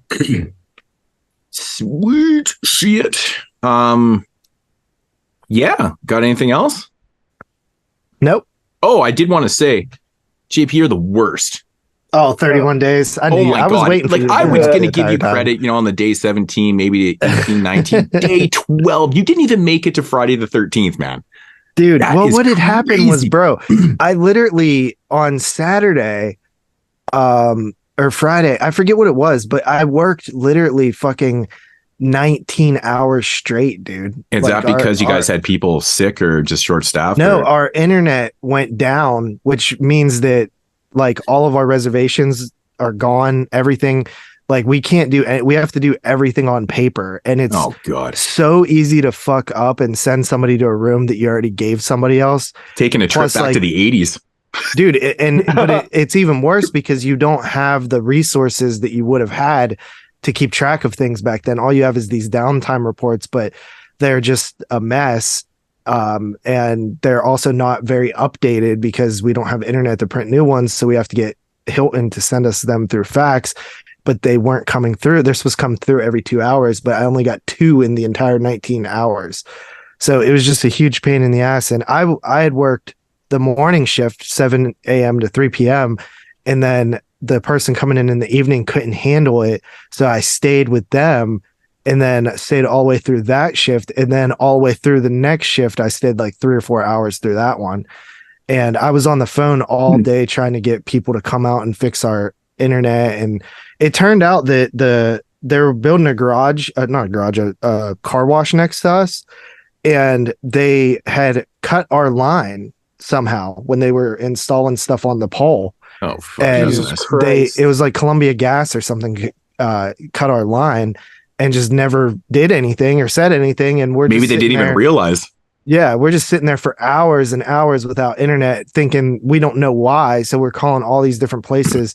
Finally, we got a technician to come out, and when he tested stuff, he said the fiber went 165 feet and then stopped. So he's like, to me, that would say a line's broke down, but the line goes under the back road and like it's underground. And so we had to put like a temporary line up for I think it came back on at 4 a.m, but it was just a huge fucking mess. And then that's why I canceled last week's show. Cause I was like, I planned on when I got off work watching Sleepy Hollow and, and all that. And I just kept falling asleep and I was like, I just can't do it. But, I didn't expect to work the 19-hour shift. Yeah, that's a lot, man. That's a lot. It's a whole fucking day, man, without internet. But that's also why I failed 31 days. because I didn't have time to do a review, even though I had watched I had like 10 movies I could have reviewed. I just could have threw on a video, but I just didn't feel like it. But I'll get to them eventually. Yep. But, again, it didn't surprise me. I was just shocked that it was day 12. I think that's the worst you've had in like 10, 11 years of that. Probably. You usually almost get to day 20. It's almost the same day every year. But this one was just, it cracked me up. I was like, you didn't even make Friday the 13th. Fuck, unreal. All right. Well, I guess that's probably going to do it for the intro. You guys got anything else? You got any house cleaning? Before we leave, Shit, what did I do? Oh, okay, now I pressed the button. Okay. Just before we leave Ty West completely, I just want to appreciate back in House of the Devil, he shot the face off of the woman who would go on to direct Barbie. Really? Yeah, that's Greta Gerwig that gets her head blown off in House of the Devil. That's actually pretty great. Oscar-nominated director. Really? Oh, fuck, I had no idea. That's crazy. Yep. What did Barbie get nominated for? So she got nominated for Little Women, but Barbie's probably gonna. What the fuck? I guarantee you that's gonna get stuff at least for visuals, like. Yeah. But given just the climate of things, I bet you it gets more than that.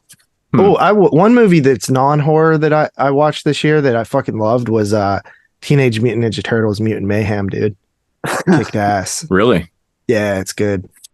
Best Turtles film since the original 90, 91 or 93, whatever year that one came out. It's animated, right? Yeah, it's animated. Got Ice Cube in it. Yeah, I heard that. I heard that he does the voice. What voice does he do? The Fly. What's it? The Superfly. Of course, he plays Superfly. That's amazing. That's awesome. Yeah, I gotta check it out, man. I actually never saw those like 2000 animated Ninja Turtle movie. Did you watch those ones? Oh, the Michael Bay ones. I saw the Michael Bay the one. CGI. Those are like the CGI ones. Yeah, because there was two of them in the. Yeah. And then there was an animated one from 2006 called TMNT. That's one I saw. Never mind. So this is actually the fourth one from the original live action ones. Well, this one I think technically.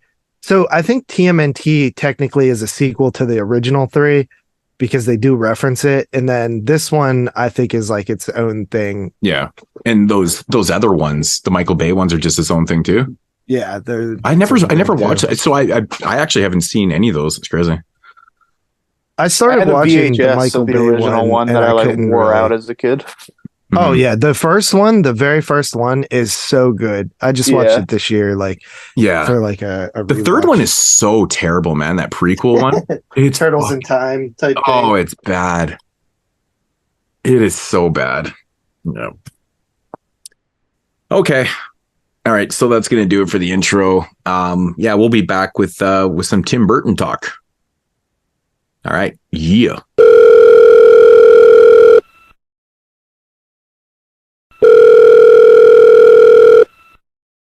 Yo, who this? Yo, Moodz, it's your boy, the ill-mannered funky child, calling you to remind you that the featured reviews on this episode contain spoilers. Aw, yeah, man, that's right, brother. Thanks for the heads up, playa. Now go back to being an unproductive asshole. Fuck you. I tell your listeners to stop being so dumb, silly, sensitive. Yeah. And now, our feature presentation. All right, so getting into the featured reviews here on episode 241, Tim Burton Director Spotlight. We are going to start this off with a film from 1988 called Beetlejuice. Have you guys ever seen Beetlejuice before? Dude, I grew up watching Beetlejuice, bro. I think Beetlejuice is one of those movies I think that I've seen so many times I couldn't even count.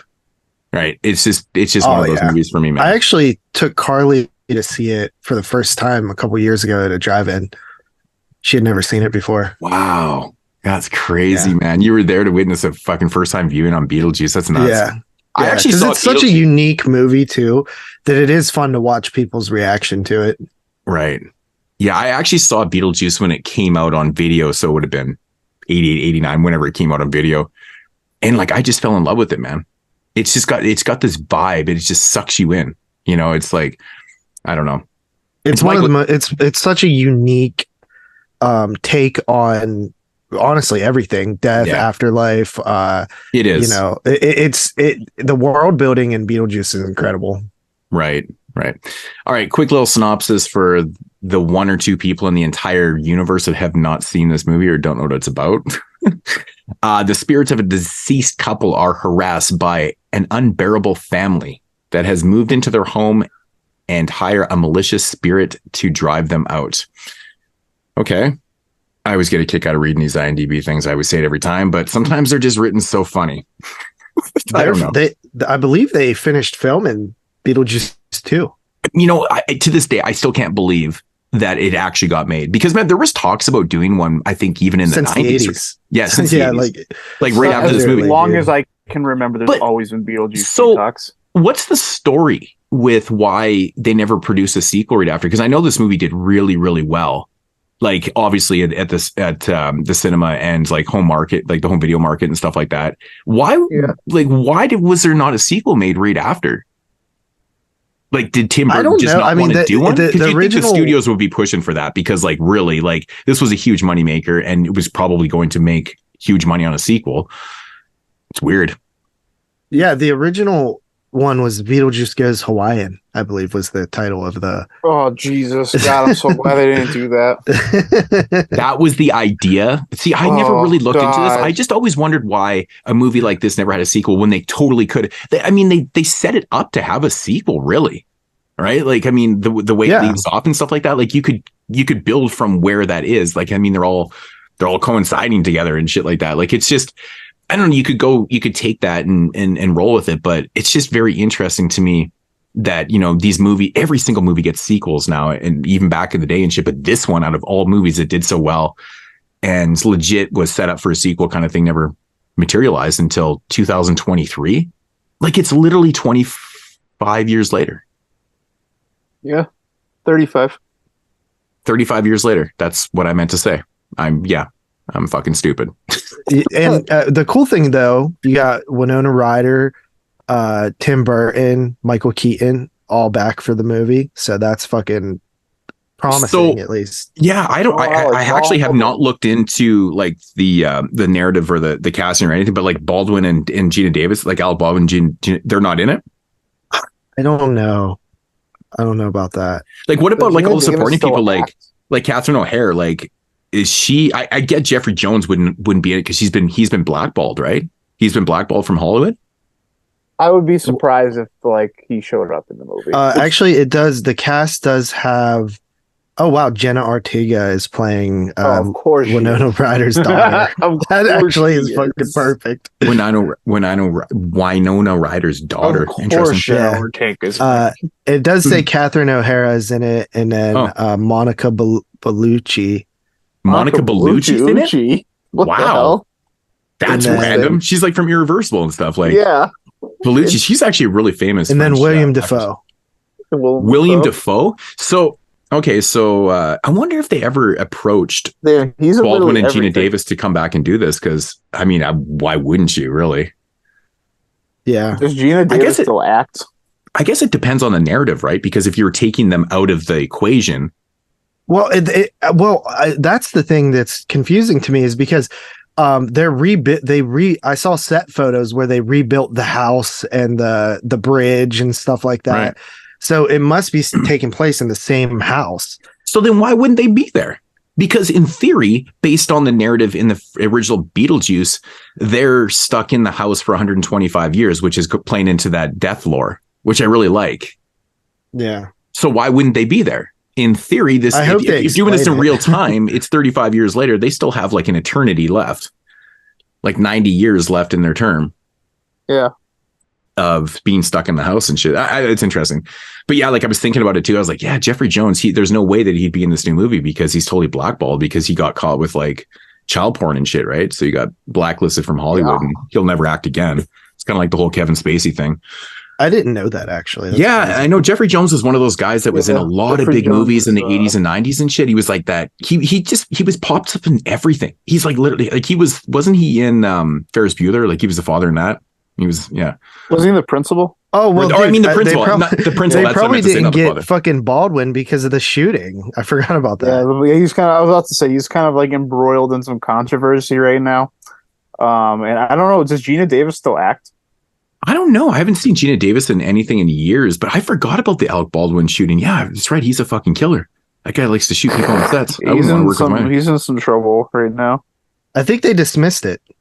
I don't know. I honestly don't know what. I mean, I heard it was, it's an accident. I mean, these things happen. I mean, it sounds like the Brandon Lee, the same thing. Fire. What do they call the people that handle the weapons on set?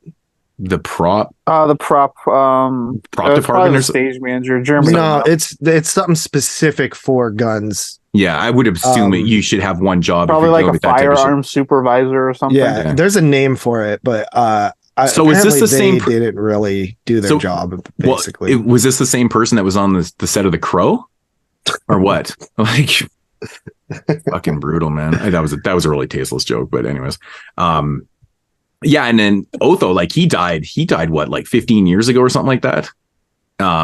What's his name? Glenn Shandix, something like that.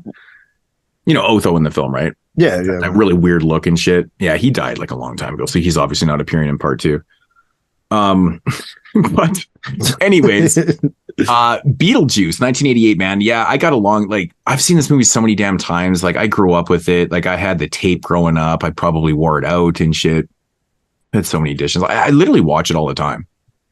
Like, it's just, it's one of those films. I think that this is actually the reason why I became obsessed with like miniature cities and shit, is because of this film. I love looking at them. Like, I could never build and do shit that myself, because I have like no artistic ability when it comes to like woodworking and shit like that. I could never do that.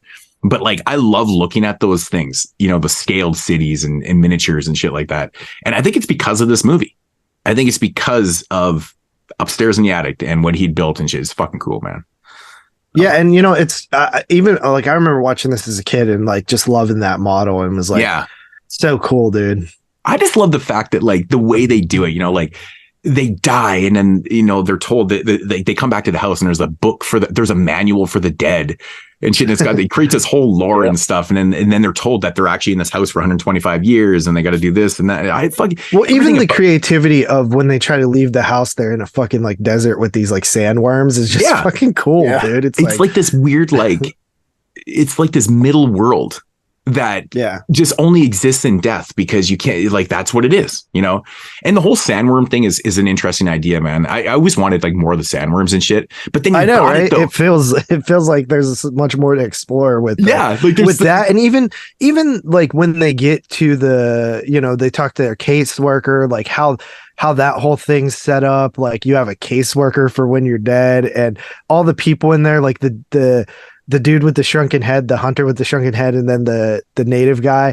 Like all these people have such rich stories that you just get a glimpse of. Mm-hmm. Like the football team. It's like, coach, I don't think we survived the crash, coach. I'm not your coach. He survived. I'm not your coach. Oh man, he survived.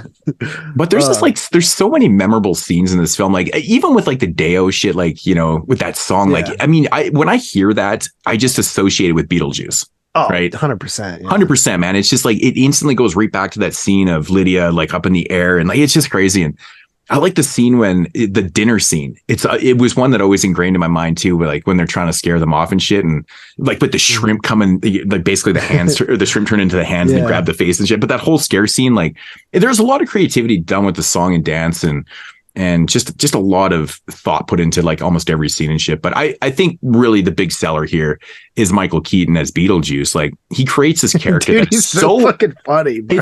It's so fucking funny, and it's like almost kiddie funny at times too. And he's like when he honks his fucking balls, and he's like it's like nice fucking model. He kicks the tree falls over, and he's like, nice fucking model, nice fucking model, honk honk, and he fucking honks his balls. I'm just like, what the fuck?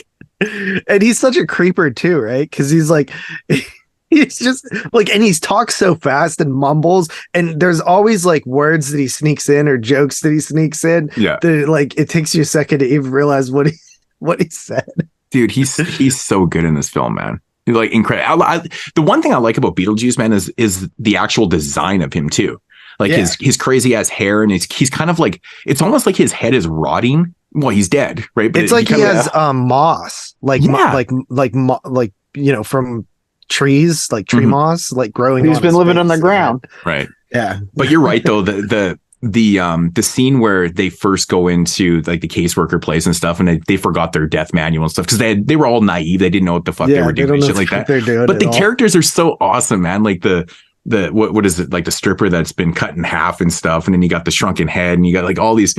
I love the guy is smoking. I've been trying to cut back myself. Oh my God, dude. Like the voice that comes out of that is like the funniest. It's so clear. And it doesn't even fit what it should be, but it's like so much better than it should be. You know what I mean? Like the voice is amazing in that scene. I don't know. The voiceover was great, but yeah, like and just the idea that like you have to like wait in like even when you're dead, you have to like wait in a fucking waiting room to go see your caseworker. Right. It fucking takes forever. But it makes sense though, right? Because they're playing into the fact that like there's so many people dying all the time, right? Like it's gonna take a while before you get to actually visit your caseworker and shit. And you only get so many visits and shit. Yeah, and it's like there's all these rules for being. I like how she's all jaded too from doing this for like however many for who knows how long. Right. Yeah. Dude, and even like the chick behind the chick in the behind the counter that had the slit wrist. I'm like, dude, that's fucked up. Yeah, man. Oh. I like the dude on the zip line. He's like, yeah, I'm just feeling a little flat today. He's been totally run over. But I like when he goes down the zip line, he like goes between these walls. 6 inches. I love that shit, man. It's so funny to me. It kills me. Oh man. But like starting off, like the one thing about Beetlejuice that I've always loved, and actually about all three of these movies, man, is the Danny Elfman music. Like, he went hand in hand with Tim Burton, obviously, but really this was actually before he did the Simpsons theme, right? Because this is 88. I think the Simpsons premiered in 89 kind of thing. Sure. Yeah, I think the Simpsons came out. So Danny Elfman became like a household name because of the Simpsons theme. I feel like, anyways, he'd been doing work before and stuff. But the music in this movie to me is so iconic. It's so fitting. It's so playful. It's so memorable. Like that guy is a master of scoring films. Like he really does do. I mean, I've mentioned this so many times in movies. Like there's films that have very forgettable scores and the music that doesn't fit properly in films. But then there's other films that have such great musical cues and scores and things like that. And I feel like Danny Elfman's one of those guys. Is like Ennio Morricone, man. Like they just always kind of get what they're doing. They're taking that vision that, these directors have and they're placing it properly. And I feel like Elfman is just one of those guys. The music is so amazing to this film. It's so great. So playful. But they got killed by a fucking dog, man. They got killed by a dog. Right? What an asshole dog. But it had to be quirky. It's a Tim Burton movie. Yeah, right. You miss the dog, and then it's pretty good shit, man. Yeah. But, yeah. I don't think like it's like weird to say it's like I don't want to say I didn't understand this, but like I saw this movie really young, and I'm like I don't think I like understood like what happened there. Because I remember them just like being there, and I'm like I remember like anytime I saw this when I was young, I just remember them being in the house, not understanding like how they were dead. So for whatever reason, I just like my brain cannot connect that when I was young. It couldn't connect that they fell through the bridge. Yeah, I don't know what it was, but like for whatever reason, like I never like got that. Maybe I only saw this on TV, or I just like took like 10 minutes to like adjust to what I was doing. I think the thing that always confused me when I was young. I think the thing that always confused me about when they die on the bridge is how and why they were allocated back to their house. Like, I think it maybe in the lore, that's what they do with the dead. Is it like the closest place or the place that you spend the most time to? Is that why you're confined to that death place for like the 125 years? Because I feel like some people weren't just at houses. They were in other places of like death purgatory or whatever you want to call it and stuff like that. But I'm assuming it's because the house was like their sanctuary. They were always there and stuff like that. And it was also very, very close to the bridge when they passed away because they walked. I kind of just took it as like their sanctuary. Yeah. Right. I just, as a kid, I was always like, okay, so they just end up in the house because they even mention it too, which is kind of cool because they don't remember going like from the bridge to the house. They're all of a sudden just kind of there. And then they obviously realize that, oh shit, like we didn't kind of survive what happened with the dog there. So it's pretty interesting. But Beetlejuice, man, is like one of the most iconic and characters, I think, like from my childhood. Like, I mean, it's crazy to think there's like, this new generation, like how many kids have never even, I feel sorry for the kids have never seen Beetlejuice and shit like that, like it's just, it blows my mind that these kids didn't grow up with this shit, man. Do you think kids would think this is too slow now? I don't know, because this movie to me has like a great pace to it. Like they die right in the beginning of the film and it gets right going into it. It's not a long movie either. I remember like being really just like intrigued. Like I don't think I was scared, but I think I had like a morbid like curiosity about like some of the imagery in like this film. That's like when I think back, I've only seen this maybe 4 or 5 times, but spread out across like almost 30 years. Right. So like it's like weird, like those are like the memories of my early era of seeing this, was just like kind of like being morbidly curious about it. Mm-hmm. Yeah, I think everything that Tim Burton puts on screen in this film is just, it's so damn like it's like the textbook definition of like creativity. With anything you could criticize about this movie, you can like do nothing but applaud the creativity and like the effects, like the actual physical effects, like on like all the dead people in in the death world and stuff like that are so, everyone's sticks out as a character, like every single one. Yep. Right. Like they did the makeup on these people so well. And like, and a lot of the effects that are used in the film is like the dinner scene and shit like that. And, like when Beetlejuice, when his arms grow and they turns into those big fucking big hammer arms and shit like that. And he slams them through the roof and shit, like all that type of stuff. Like the effects are like almost ahead of its time in this film. Like, I mean, it obviously had a budget and stuff. It has like a very like, it's such a unique tone to hit. And that's like really where like the macabreness of like the themes in the Danny Elfman scores like really collide, where it's like so playfully dark, and like that's like what you really get like from like the scenes with the snakes and the arms. Again, this is a movie I feel like, again, you could probably say this about the majority of the movies from this era that are kid orientated, obviously for adults and shit like too, but it's a product of its time, because you couldn't make this Beetlejuice movie today and sell it as a kids movie, because you definitely couldn't. You couldn't, because the imagery is a little bit too shocking and scary for the kids. But it's not just the imagery; it's the whole idea of like what's going on and stuff. But it's the language though too. Like there's scenes where he's grabbing his balls and he says "fucking" in a PG movie. Like you would never see that shit in a movie nowadays. Like it's definitely a product of its time. It's like going back to the 80s. It's like totally killer. You guys. I feel like they just wouldn't put a character like Beetlejuice in a movie that could be for kids. No, today, like it just, I think they would steer so far away from that. Like they just don't want to upset, the easily upsetted generation and stuff. But yeah, this movie you just wouldn't see. Like, I mean, even like going into the Beetlejuice cartoon, like you wouldn't even see that nowadays, probably. I remember watching it when I was really young, but I don't remember anything about it. I have the box set. I actually pop it on quite frequently. It's really fun, man. How many seasons did that run for? It ran for 3 or 4 seasons, something like that. Yeah, that seemed like a one and done or like a 2-season top type of show. I'm surprised that there's a lot of episodes too. I think there's like 20 or 30 episodes per season too. So there's quite a bit, but it's cool because you get a lot of sandworms in it. Going back to the whole sandworms. There's tons. Yeah. Now okay, well, I've been talking like for the entire time, and nobody's been talking. Oh no, I even heard that was the first time we heard you. Before I literally unplugged my mic and plug it back in. I literally was talking. I'm like, why do they keep like cutting me off and not? I was kind of thinking. You weren't coming through at all. Yeah, you weren't coming through. Dude, at all. I was saying so much stuff, like commenting on what you guys were saying and stuff. But I'm like, this. I was like, normally I can get a well, if you can remember what you were saying, say it now, man. Well, I was just saying also with the way that you were saying, like how you couldn't make this now, even like the aggressive nature of Beetlejuice when it comes to like the women characters. I just think I'm curious to see if he's a hardcore male chauvinist, right? Yeah, that's what I mean. Like he's just a total chauvinist rotten character, and they just like wouldn't put that in a movie now. Which is kind of funny they use the term like rotten because her skirt and stuff. Yeah, going back to the whole term of him actually looking like he's rotten. So it's actually kind of like a double meaning to him, right? He looks like he's rotten, but he's actually like a rotten person. But yeah, he's like a total male chauvinist and stuff. And I think it's actually quite funny too, because it just shows this whole character, because the caseworker was the one that actually put the new girl's place in there to draw his attention away and stuff like that. Like it wasn't him. that did that.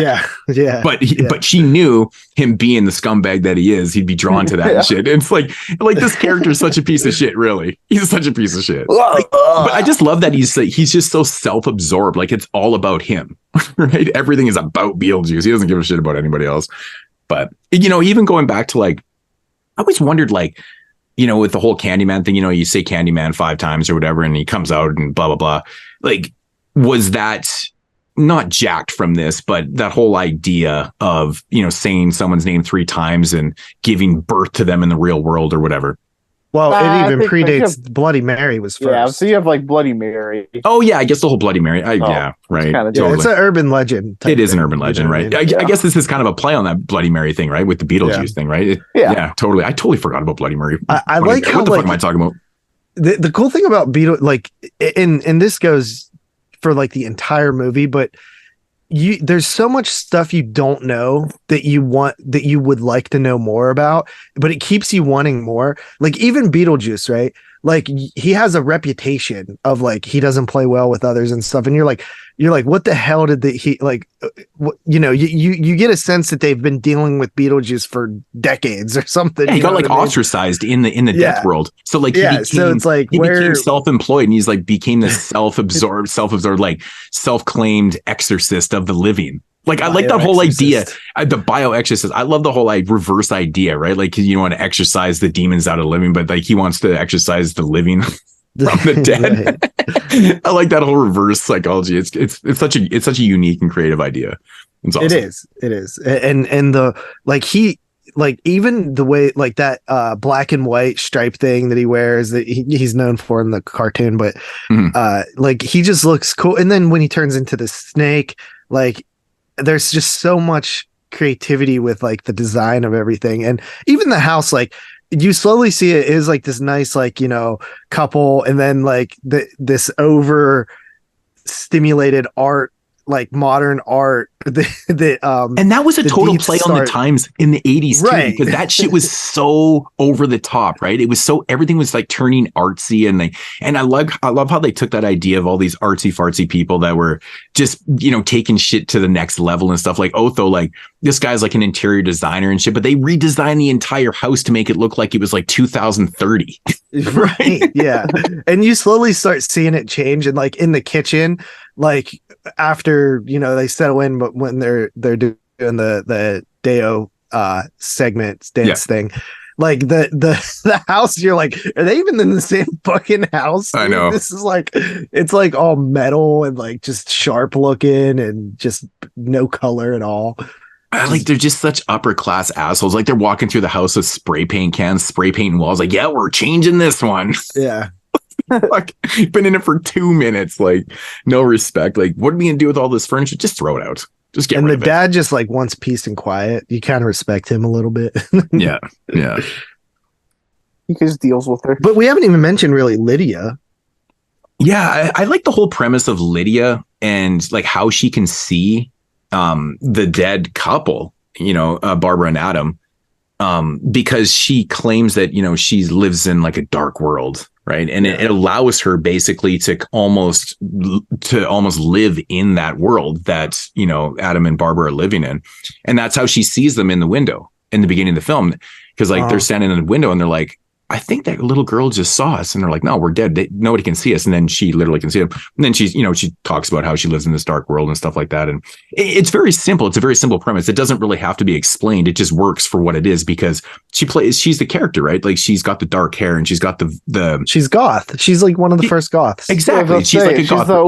She's the OG emo kid. The veil. That's what I always forget what those things are called. She's got the dark veil on and stuff. And it's kind of part of her whole lore. Like she lives in this dark world in her own little world. But it's technically not. Well, dude, I mean, you could tell, like, imagine having your mom be fucking Mrs. Dietz, dude. She's like insane. I would be acting like that too, man. I love one thing about this movie I've always enjoyed is how they use like the mom's artwork against them at times. Like when those things start coming alive and shit, I love that, dude. That shit always resonated with me as a kid, man. I always thought it was like so creepy, man. Like that little ball and that little round ball thing, and it's crawling on the ground and shit, and like that huge, whatever the fuck you want to call it, it's like a big claw thing. all that weird ass artsy fartsy artwork ends up being against him. They use it against him and shit. It's pretty awesome, man. She's hella annoying too. Like the whole movie, like just, but like even when she's high strung as hell. It's so high strung, so annoying, so high strung. I like her. Yeah. It's funny. She's like, I don't know who you are, but my husband will fire you anyway, or something like that. Man, I like her. Yeah, that Otho guy. That Otho guy is funny too. Yeah, Otho is fucking a mess. Oh yeah, and that dude's like perfectly written too, because he's somebody who acts like he knows more than he actually knows about everything. You know what I mean? Yeah. Just always tooting his own horn. I love the stop motion in the film, and like I've talked about stop motion, like how much I love it. You know, I just love stop motion. I just like the whole premise of it.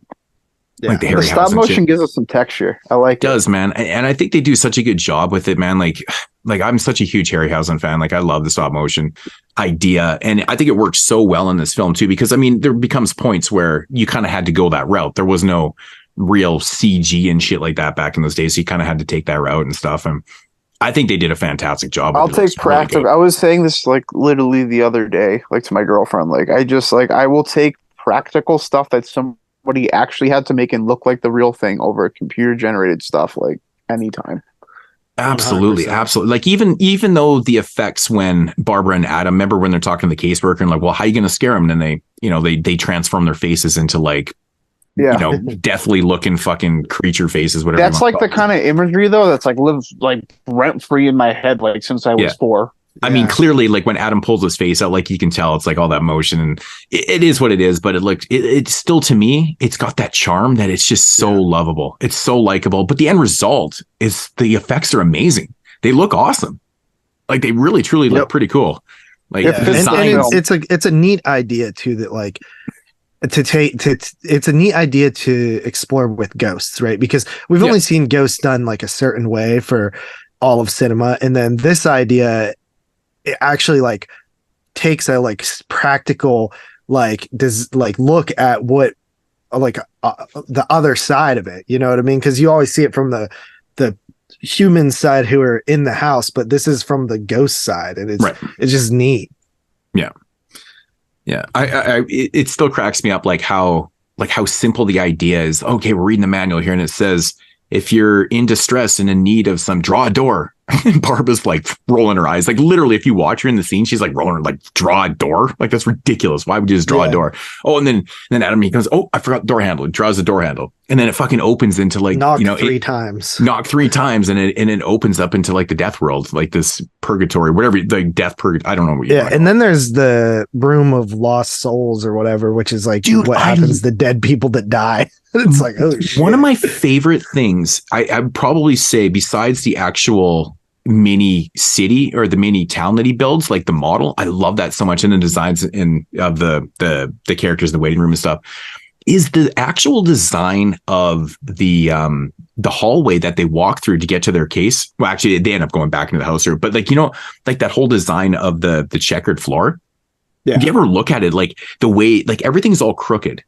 And it's all like up and down, and it's this way and that way. Like it's such a unique, design. It always gets ingrained in my mind. Like I just love that, the way they design that shit. It looks it's like Cabinet of Dr. Caligari style. It's so it is. Yeah. It's exactly what it's probably molded after. Probably, great, I can see great comparison. Absolutely 100% right. I never even thought of that, but you're totally right on that. And it's totally molded right after that. But I love that shit because it trips you out, right? You're like, why are they walking down the hill? But it's not. It's just an illusion, right?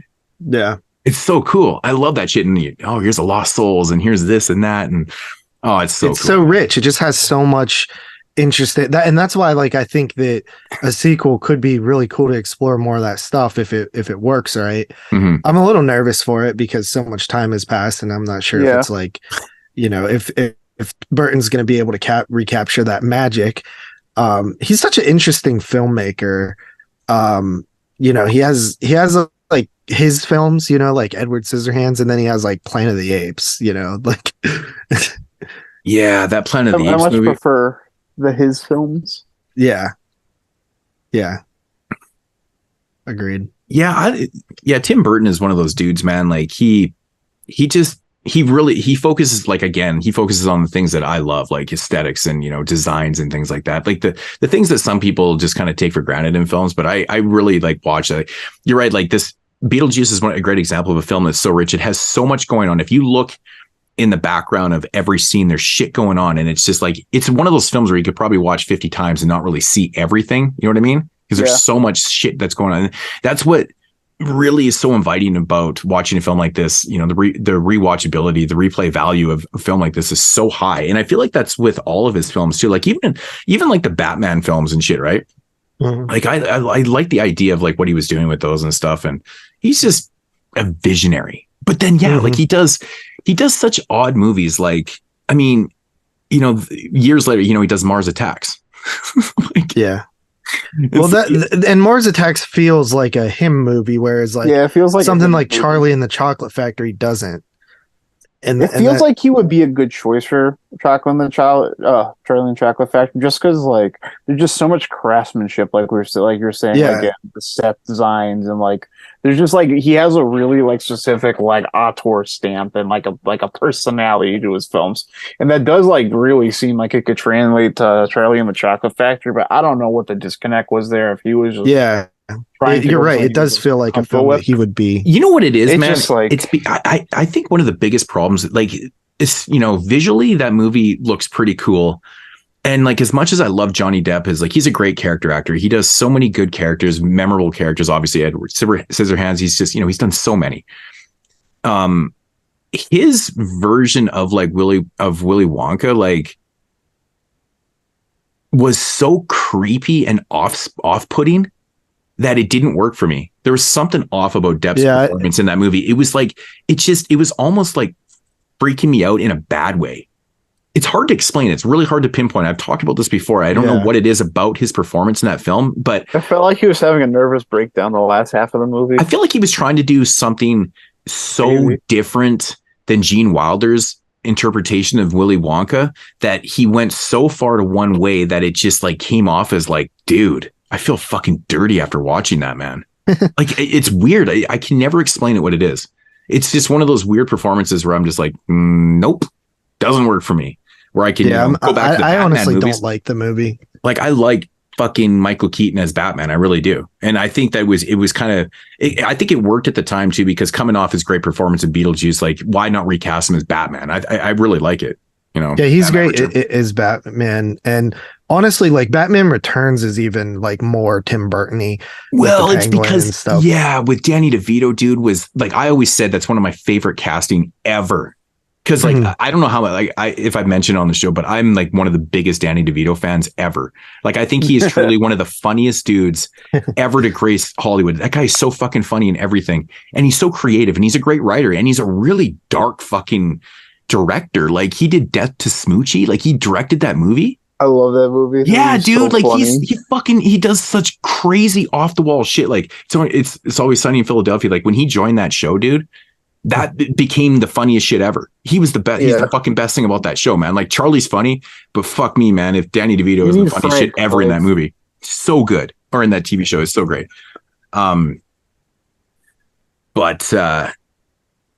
Yeah, Tim Burton, man, fuck. He's I mean, in years, I haven't actually seen a Tim Burton in a movie in a long time, man. Like the last one I seen was Charlie and the Chocolate Factory, I think, because I don't think I watched Alice in Wonderland or Sweeney Todd. I never watched Dark Shadows. I actually liked the Sweeney Todd Dark Shadows. I liked the Sweeney Todd remake. I thought it was pretty decent. I never watched. Oh no, I did watch Alice in Wonderland. I thought it was okay. I didn't really care for it. I never watched Dark Shadows because I never saw the TV show. So isn't there like 300 episodes? Yeah, dude. It was like literally like a fucking like a horror like one of those like Days of Our Lives shit or something like that. I think that's what it was. I did watch Frankenweenie, so that's probably the last movie. When did that come in? 2012. Oh, I watched Corpse Bride too. Forgot about that one. Yeah, Corpse Bride. Yeah, that was in 2005. Yeah, Corpse Bride's fun. Yeah. Charlie and Chocolate Factory didn't like. Big Fish is fun. I like it. Big Eyes and then Dumbo. He also did. I didn't. Yeah, I never saw those. Never saw those. Planet of the Apes. I thought was terrible. Dark Shadows was the last one I saw. Ed Wood is just such a masterpiece, though. That movie. But Beetlejuice 2, hopefully that brings him back to his like more his type of movies. I think I don't like when he does projects for like, you know, like Dumbo or something, like stuff that already exists. Like, but then again, Sleepy Hollow and Sweeney Todd. Well, Alice in Wonderland, Dark Shadows, like these are all based on things. Like he's done a lot of projects that are theoretically not original pieces, right? Like, I mean, he did the Batman movies. I feel like he just doesn't get full creative control on these movies, and that's why, like, most of his movies are actually like based off of something else. It's crazy. Like more of them are unoriginal than his actual original pieces. It's crazy when you actually look at his filmography. Fuck, I never really thought of that. Yeah, I think you're right, Tyler. I think when he has like full creative control, they turn out a little bit better. Well, of course, because Tim Burton is a visionary, right? Like he's an artistic person. So you have to give those type of people, because their brains work differently, right? You can't have someone telling somebody that's, I don't, for lack of a better term, not self-absorbed, but Tim Burton kind of lives in his own little world, right? Like a lot of arty, like artsy people, right? You can't tell someone that's, an artist how their painting should be, right? It just doesn't work like that. And if you try to, then it's going to turn out a fucking mess. It really is. You got to let artistic people explore their creativity. And I think Tim Burton is that person that needs to have that full creative control for the product to come out the way it should be. So, yeah. Because I mean, not every director is a fucking artist. Some directors just, they point and fucking yell at people and that's it. But like, I think Tim Burton, you can tell in his films, like he's very specific about aesthetics and certain things and the way he does things. And not every director is like that. You can tell with Tim Burton. But the best directors are like that. Like the Tarantinos, the Hitchcocks, the Kubricks, the ones that have a vision and will not be told otherwise. Yep. Those are the best filmmakers that ever. That's what I'm saying. Like Tarantino couldn't be Tarantino, or his movies wouldn't be the way they are if it wasn't for Tarantino's mindset. Like he just has I remember like one time, I think he was on Rogan, and Rogan was like that, said something like, they said that they like, how, you think they'll let you do that? And he's like, well, who is they? Who's they? Right. And it's like he just has like a different mindset that I love, because he doesn't give a fuck. He's gonna make his movie his way, and it's hard to get that power. He's he's so specific when it comes to like with dialogue and shit. I think we've talked about this before, but I was I think I was reading a piece on Tarantino, and they were talking about, I think it was actually somebody who was in one of his movies. I can't remember who it was. I think it might have been Leonardo. Was it recent? I can't remember who it was, but they were talking about like, you don't interpret, or you don't go off script in a Tarantino movie. I think it might have been Sam Jackson. Maybe it was Sam Jackson. So basically because Tarantino obviously writes all the dialogue, he writes a screenplay for his movies and shit. And if you try to like, say a different word or something like that, that's the end of the take. Redo it. Say it exactly how it's written. Like there's so many directors that would be like just open to the idea of like, you can interpret this and just kind of go with the flow, do it what you feel the character would do or whatever, blah, blah, blah. Tarantino has already made up his mind. He's already written these things exactly how he wants them. And he needs you to fucking say the lines that he wrote, like word for word. Like that is so specific, man. He's like the only director I've ever heard that was like that hard on the detail of, not interpreting what he writes and doing your own shit. Yeah. So, and there are instances where the other way works too, where some directors are more, but I think what makes Tarantino so great and unique is that he does not compromise his abilities or merits or artistic style at artistic vision. It's his Yeah. vision. Like he has an idea. Well, not an idea. He knows what he wants and he gets that out of people. I think that's why his movies have such great performances, because people know when you're on the set of a Tarantino movie, you're that character that he wrote and nothing else. You're not improvising. You're not doing your thing. He also has an eye for talent and pulling the maximum talent out of actors, which is incredible. I think like a big thing he's really good at is like he was so crazy into movies when he was young. He just has this like endless encyclopedia of like what actor did what in this movie, and this inspired what, and this actor was in this movie playing that part.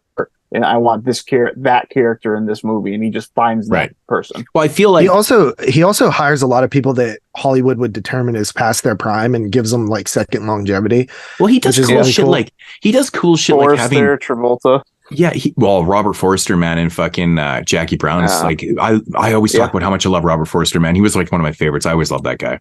But like one thing that Tarantino's daring, because like Travolta was pretty much done. Like he was past his prime, and like he was doing shit, but like no one cared about John. Nobody Travolta. took it seriously or cared for him anymore. But Tarantino put him in Pulp Fiction and put him in a role that, obviously he had not really done. He wasn't doing shit like that, and resurrected the fuck out of his career, man.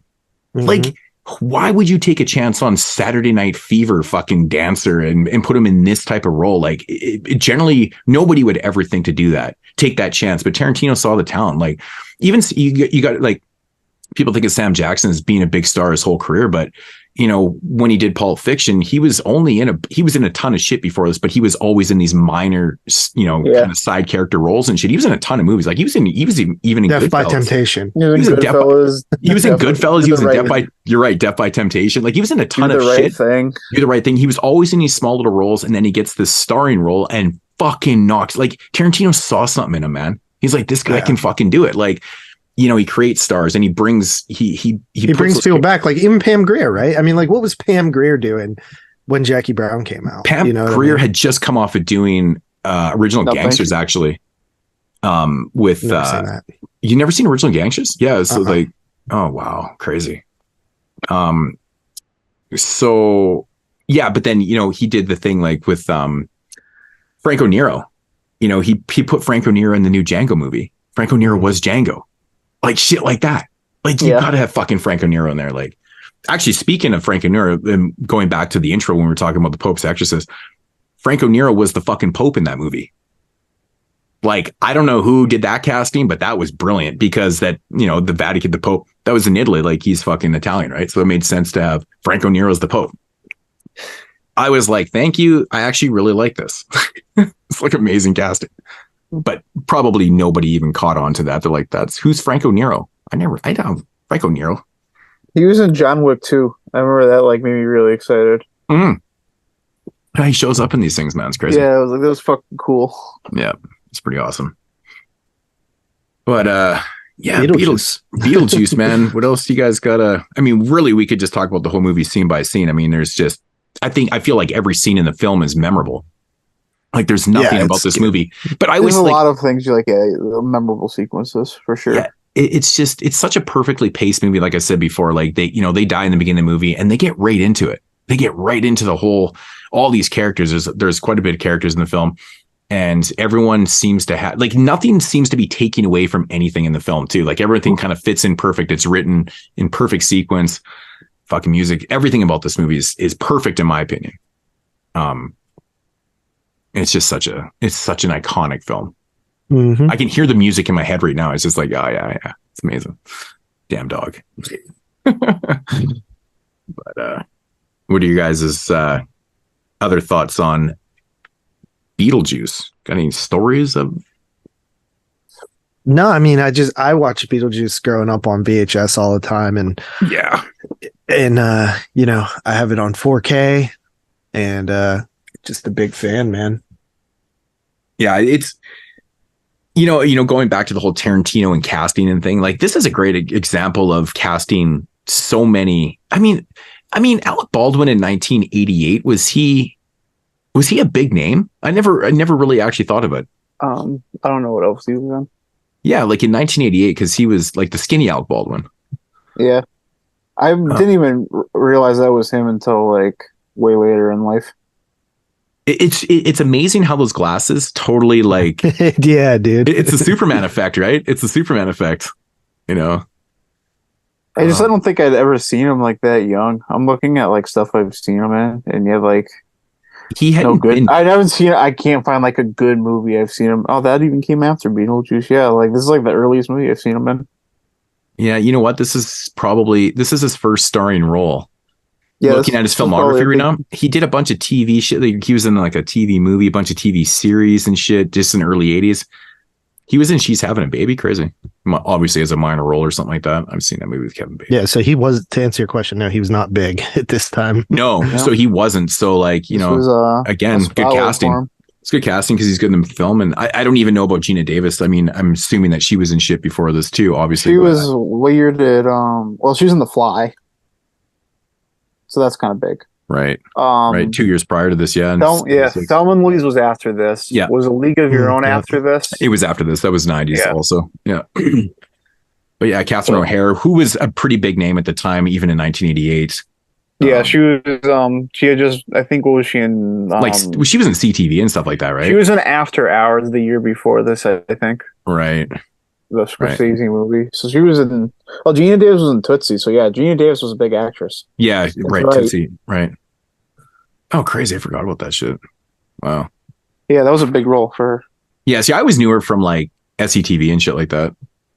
Catherine O'Hara. I didn't know her at all. Like, I always only knew her like as like the mom from Home Alone until I started like watching like other stuff like in the 80s. Like, I don't know, like SCTV like in Canada was like, it was always in syndication because I was like on the 70s, and I think let me see, they redid it, the SCTV network. Yeah, it was there was a series in the early 80s too. So, but it was always in syndication up here, right? So I always knew her from SCTV and shit. So, she did a voice in Rock and Roll. That's cool. After Hours, that movie's fun. Yeah, I love After Hours. This is the one that I was talking about. I rewatched it this year. Actually, it's funny. I was watching it on a plane. I watched it. I was 4K of it. Oh yeah, I watched it on. I was flying somewhere and I was on whatever I could watch. I had access to watch it, so I was like, fuck, I'll watch After Hours. It's such a sick movie. Mm-hmm. You never think Scorsese directed it? I know, it's crazy, right? Yeah. All those Baldwins, I get confused by them guys. There is a lot of them. It seems like when you think you know all the Baldwins, another one appears. They're like, how many fucking Baldwins is there? There's Stephen Baldwin. Yeah, he's the guy that does all the Daniel Alex. And those guys, they did all like the B movies and shit, right? Who's the one that's in oh no, that's the other Wahlberg. Never mind. I'm thinking the Wahlbergs now. Donnie and Mark. Yeah. That's a weird family to get them mixed up with. Right. Oh man, but yeah, just overall, man, it's like totally great cast in this film, all the way down to like even Jeffrey Jones is good in the film. Yeah, usually I don't know if I'm just tainted because like I know that he's a pervert. I know that really never, like there's like never a performance of him I've thought of like, wow, Jeffrey Jones was great in that movie. No, he's always like that good side character, right? Like he's a good character in this though. He does a good job. Well, he's actually in Sleepy Hollow also. Yeah, I like him in that too. He does a good job in that too. I can't hate.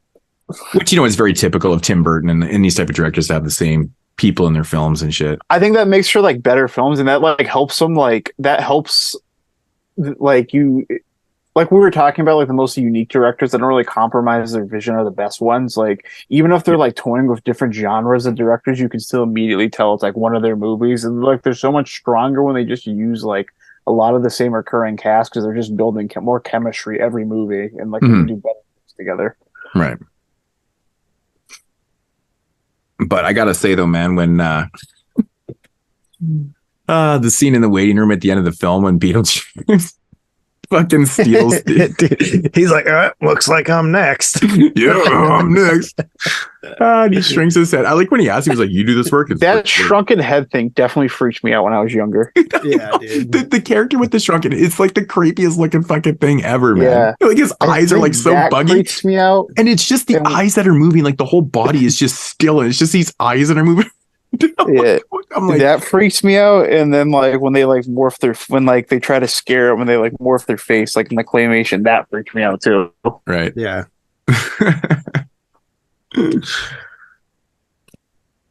Good shit. Well, ratings. Yeah. It's a perfect film. It's a 10 for me, man. I've said it a million times. It's one of my all-time favorite movies. If I was to break down a list of like, it's horror related, I guess, but I wouldn't say it's like a full-blown horror film, but it's like a fantasy horror movie. It's like you're right. It's like fantasy horror comedy.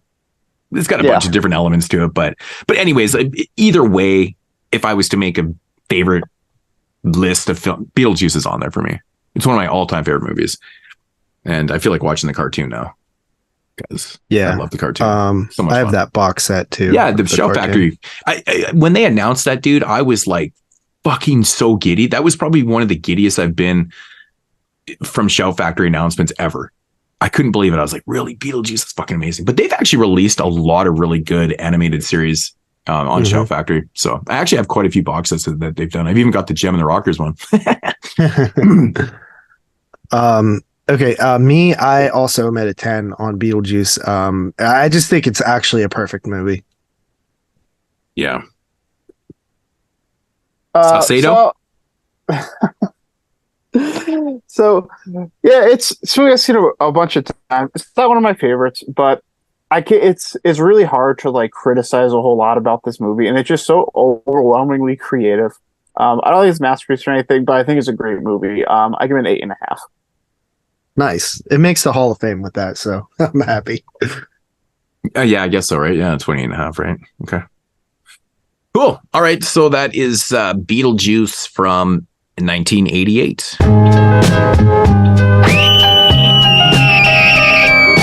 22 shots. All right, so moving along with the second feature from 1996, we have Mars Attacks with Electric Gats. Oh, I'm totally going to sample that for this.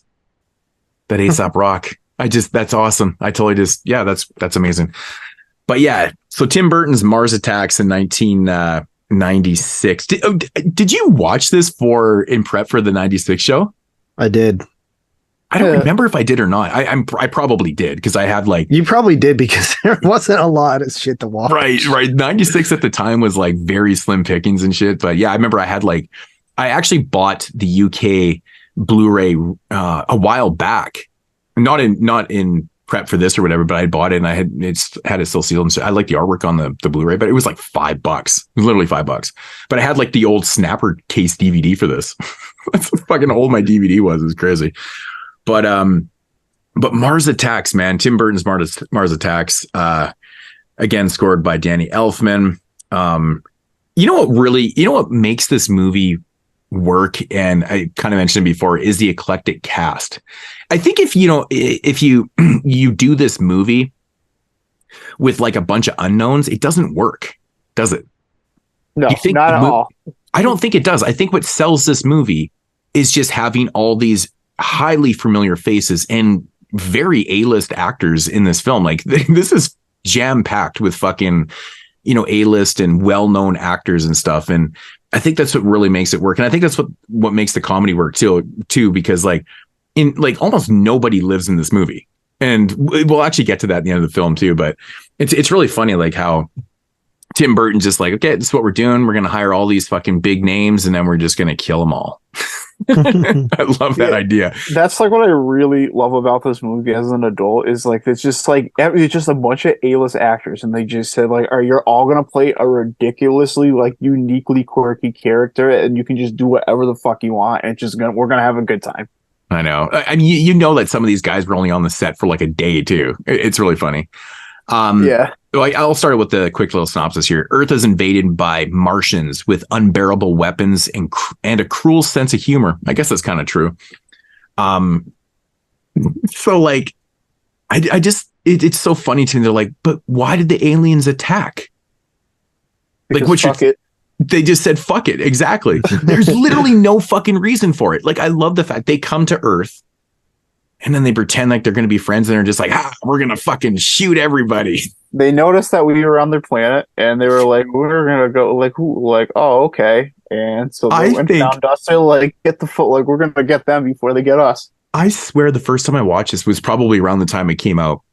And I didn't like this. I was not a big fan of this movie. I'll admit it. I was not a big fan. I was like so excited for it because I remember the trailers back in the 90s when you watch trailers on TV, whatever. And I was like, my God, this movie has so many people in it. It's crazy. It's going to be so much fun. And then you watch it and you're like, okay, whatever. It is what it is. I was so disappointed with this. What is your guys' history with this? Like, were you? So I remember back in 1996 when this was the TV spots for it. I do remember those. Yeah. And I think I want to say I we rented it a couple years after, maybe a year or two after it came out. Yeah. And I didn't get it. I didn't like it. I thought the aliens looked cool and were neat, but I wasn't really into it. And then when I watched it for 96, I didn't really care for it too much either. Yeah. I mean, I gave it like a 6 or something like that. But I think as an adult now, and, you know, even becoming more familiar with a lot of the characters in the actors in this movie, I think I appreciate it more. Whereas even back only 10 years ago or whatever, when we did 96, I wasn't as familiar with a lot of, I didn't even probably know who Pam Grier was back then. You know what I mean? Like I probably knew of her, but I hadn't seen Coffee and Foxy Brown and all those films. You know what I mean? So now I appreciate it much more. And even though it is a rough around the edges. I mean, coming out in 96 with the CGI in the place where it was, some of it looks really bad, but I still think the aliens are fucking hilarious and great. And I think like the first time I watched this movie, I was so confused. I'm like, okay, so why did the aliens attack? Like, I just missed something. They just make humans look really fucking dumb and gullible. Yeah, they're just fucking with them. Like, they just come here and do that shit because they can do that shit. Yeah. Right? It's fucking hilarious. That's the whole joke of the movie. They're literally just fucking with the human. Like, they have no agenda. They're not here to, like, you know, steal our resources or fucking set up. They're just fucking killing people. Just messing with people. They're like taking selfies like in front of like the Taj Mahal. Yeah, dude. Before it was even a term, right? That's so funny. Yeah. That's so funny. But yeah, man, this movie has such an incredible cast. So Jack Nicholson plays the president. Pierce Brosnan plays... He actually plays 2 roles. Yeah, and Art Land, the casino owner. Right, he does actually. Yeah, that's right. Pierce Brosnan he's like a professor, like a science professor, whatever. Sarah Jessica Parker, which we'll talk more about later, which I think is that Tim Burton's sense of humor, in a sense, also what he does with her character too. I think it's really fucking funny. I think it's actually one of the funniest gags in the whole movie. Annette Bening is in the film. Glenn Close plays the first lady. Her death is absolutely fucking hilarious in the movie. It kills me. I laugh so hard at this. Danny DeVito steals the show in his like 4 scenes that he's in the film. Oh, Tom Jones, can I get an autograph? Tom Jones, you're awesome. just starts like gyrating. He's so fun. And I love the fact that Martin Short plays the press secretary. And he's such a dirtbag. He's such a piece of shit. He's like out in the town looking for ass and shit. It's hilarious. Like Martin Short. Like, come on. Michael J. Fox. Oh my God, dude. I had to pause. I was laughing so hard when they opened that secret room. And he was like, we call this the Kennedy room. I busted out laughing so fucking hard. There's a lot of little jokes like that in the film, actually. Michael J. Fox plays a reporter in the film. Rod Steiger's in the film, which we talked about him in the 1980 show. He did the movie Wolf Lake, and he plays like General Decker, and he's just like batshit hardcore fucking army general. He's my favorite character. He's my favorite character. He's so fucking funny. It's perfectly casted, isn't it? Yeah. Like Rob Steiger, he had to play that role. Tom Jones plays himself in the film. Natalie Portman's in the film as the president's daughter. Fucking Jim Brown's in this movie. That's pretty awesome, man. I think Jim Brown, was in Original Gangsters in the same year, 96. I think he was in that. Yep. That was directed by Larry Cohen, which kind of made sense because Larry Cohen started his career doing blaxploitation films, right? Like Black Caesar and stuff like that. And he came back and did that film with Jim Brown, and Pam Grier also was in that film. Mm-hmm. So they did a couple films together that year. Lisa Marie's in the film, Pam Grier, Jack Black. Jack Black plays. Dude, I didn't even know that was fucking Jack Black. Because he's all skinny with a shaved head and shit. And he plays like this. He plays like this hillbilly. He's in the army and shit. And he goes set up shop and fight against these. It's funny. It's pretty damn funny. But yeah, like I think there's a few more people in the film too. But a lot of recognized. Christina Applegate. Oh yeah, Christina Applegate plays just a hot chick. She's so hot in the movie. Like she's so hot. Yeah. It's amazing. Yeah, it's right. Christina Applegate. The grandma in it. This is actually a funny story about her. The grandma. Oh yeah. Well, actually, the parents, Jack Black's parents. Who are they? Like they're. Oh fuck! I can't remember their names, but I can't remember who his parents are. But I think like they seem familiar. Yeah, they're totally. They're in lots of shit. One of Pam Grier's kids is Ray J. Is that fucking really? I swear to God, it's so. Oh, Ray J, the R&B singer. Yeah, like Shut up. Kim Kardashian Ray It J. is. Yeah. It is Ray J. Holy fuck! I didn't even think of that. Oh my god, it is Ray J. Wow, dude, I've seen this movie like fucking at least a handful of times. I never even clued into that. The grandma. Know that Ray J was fucking Snoop Dogg's cousin. The dad is Jodan Baker. That's right. The grandma. She's like the servant, the caseworker in Beetlejuice. And right. I saw a movie like about a month ago with her in it when she was like 25 years old. Crazy. So it was like nuts to see her like as an old lady like that. Yeah, because she started acting in 1927, bro. Yeah, I watched the movie with her in it from 1936, like about a month ago, and she was like 25 years old in it. Wow, that's crazy. Yeah, that's Jodan Baker. That's Richie's dad. That's the guy I was trying to think of. Was it the Fritz Lang film? Yep, Fury. Yeah. She did a Hitchcock movie that same year. Yeah, you guys know who Jodan Baker is. He's in fucking everything, man. He was Jack Black's dad in the movie. I recognize his parents. Oh yeah, I definitely. Man, if you look at his film, like that guy's been in fucking tons of things, man. Like tons that's the guy. That's the guy in Joe Dirt. That's like homie, where you make it. I always remember he was in a couple Bond movies. Like he was in Goldeneye and The Living Daylights too. He's in Cool Hand Luke. Is he really? Yeah, he's in Cool Hand Luke. Dude, we could literally go on with every actor, be like, they were in this, they were like, dude, like I could have got on for like many movies I've seen. Steger. Final like Justice, this Wacko, movie itself Joystick, has fucking probably made 6 Degrees of Kevin Bacon 10 times easier. Oh, dude, Barbe Schroeder on and French on president. Right. Oh my god. Yeah, Lucas Haas is Richie Norris. He's the brother.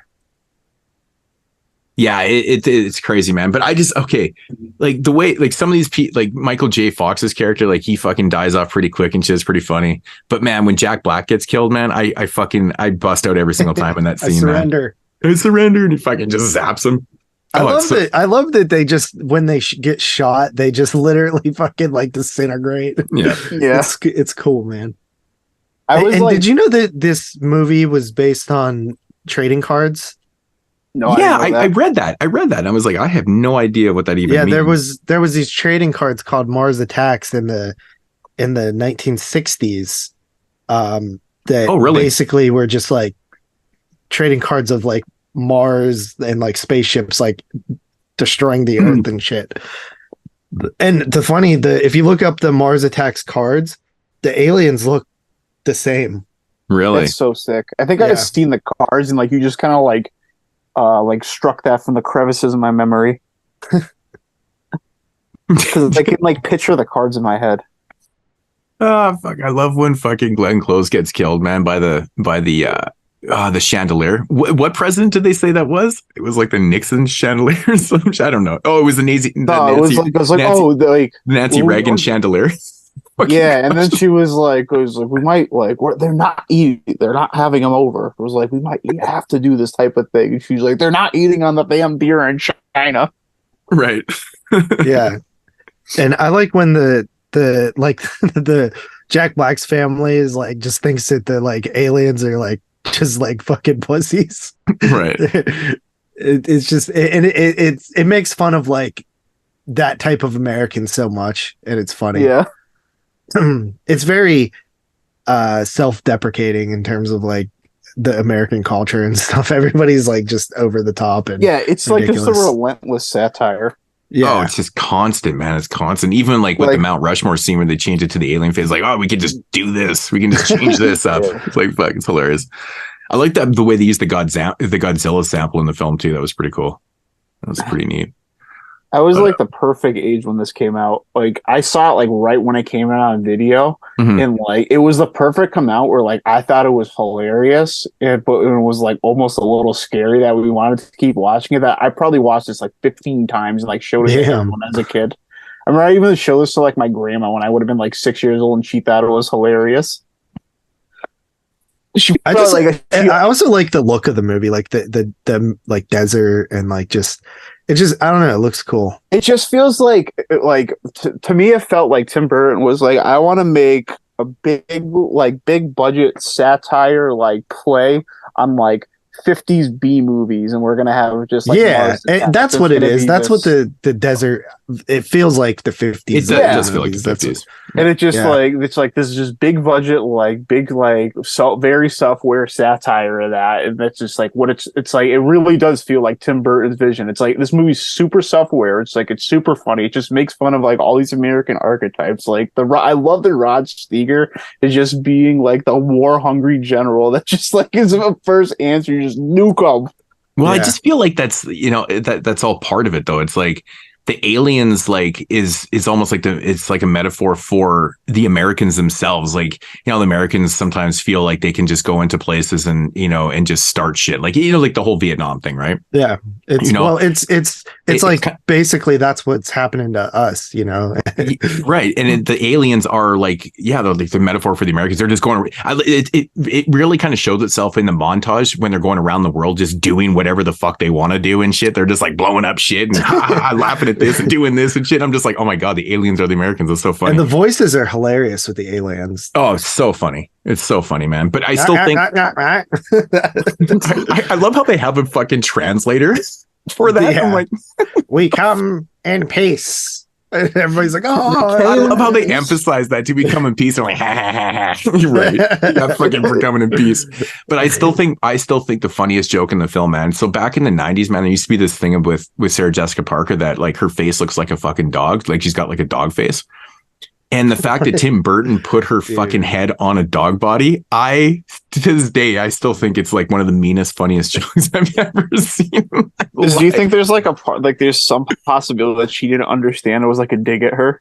Like it had to have been. It had even in the 90s. I remember people talking about like, oh, Sarah Jessica Parker and her fucking dog face, and then when this shit came out, I literally laughed so fucking hard at this. I was like, man, Tim Burton, like either she has no idea or she just went along with the joke. I don't know. Yeah, well, the best way to handle that would be to acknowledge it. You know what I mean? Like, obviously, it was the joke. Yeah. Like I just picture like Tim Burton cruising around some like Hollywood party in like 1995, like trying to just pitch this. So I got this idea. Like, just like he sees her, they're like having a couple of drinks, and he just starts saying the most ridiculous thing he can think of. She's like, yeah. Well, we put your head on a dog, and the dog's head on your body, and she's just like, I don't know, maybe she's had a couple too many, and she's like, yeah, I'll do that. That'll be so funny. Oh my god. Yeah, and he's like, "Oh god, she doesn't really get it, but this is gonna work great." I just love the fact that that went too far.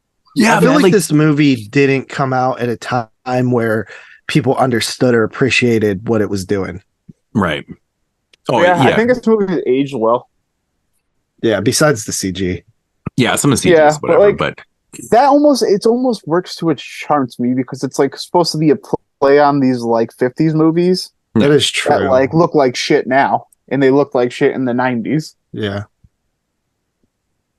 I just love that, like, the aliens are funny though, because like, the whole changing of the heads and bodies and stuff, like with the dogs and then with Pierce Brosnan's character, like they literally like detached all his limbs and shit, and they're just like in limbo. But like, there's no real purpose to why they're doing this shit. They're just fucking with these people. They're doing it for fun. They're just totally doing it for fun. It's so funny to me, man. Oh god, it's and it actually is funny when it's a dark sense of humor. It's hilarious. Oh yeah, 100%. It is funny when their heads start exploding though. Yeah, I think it's so funny too because like I'm unfamiliar with. I don't know if that's like a real artist that they use. I have no idea. It is. It is. I feel like it has to. So there had to have been a joke there. Like maybe he's like one of the most annoying singers ever or something like that. And that's why Tim Burton chose that artist to have the music blow up their heads and shit. I don't know.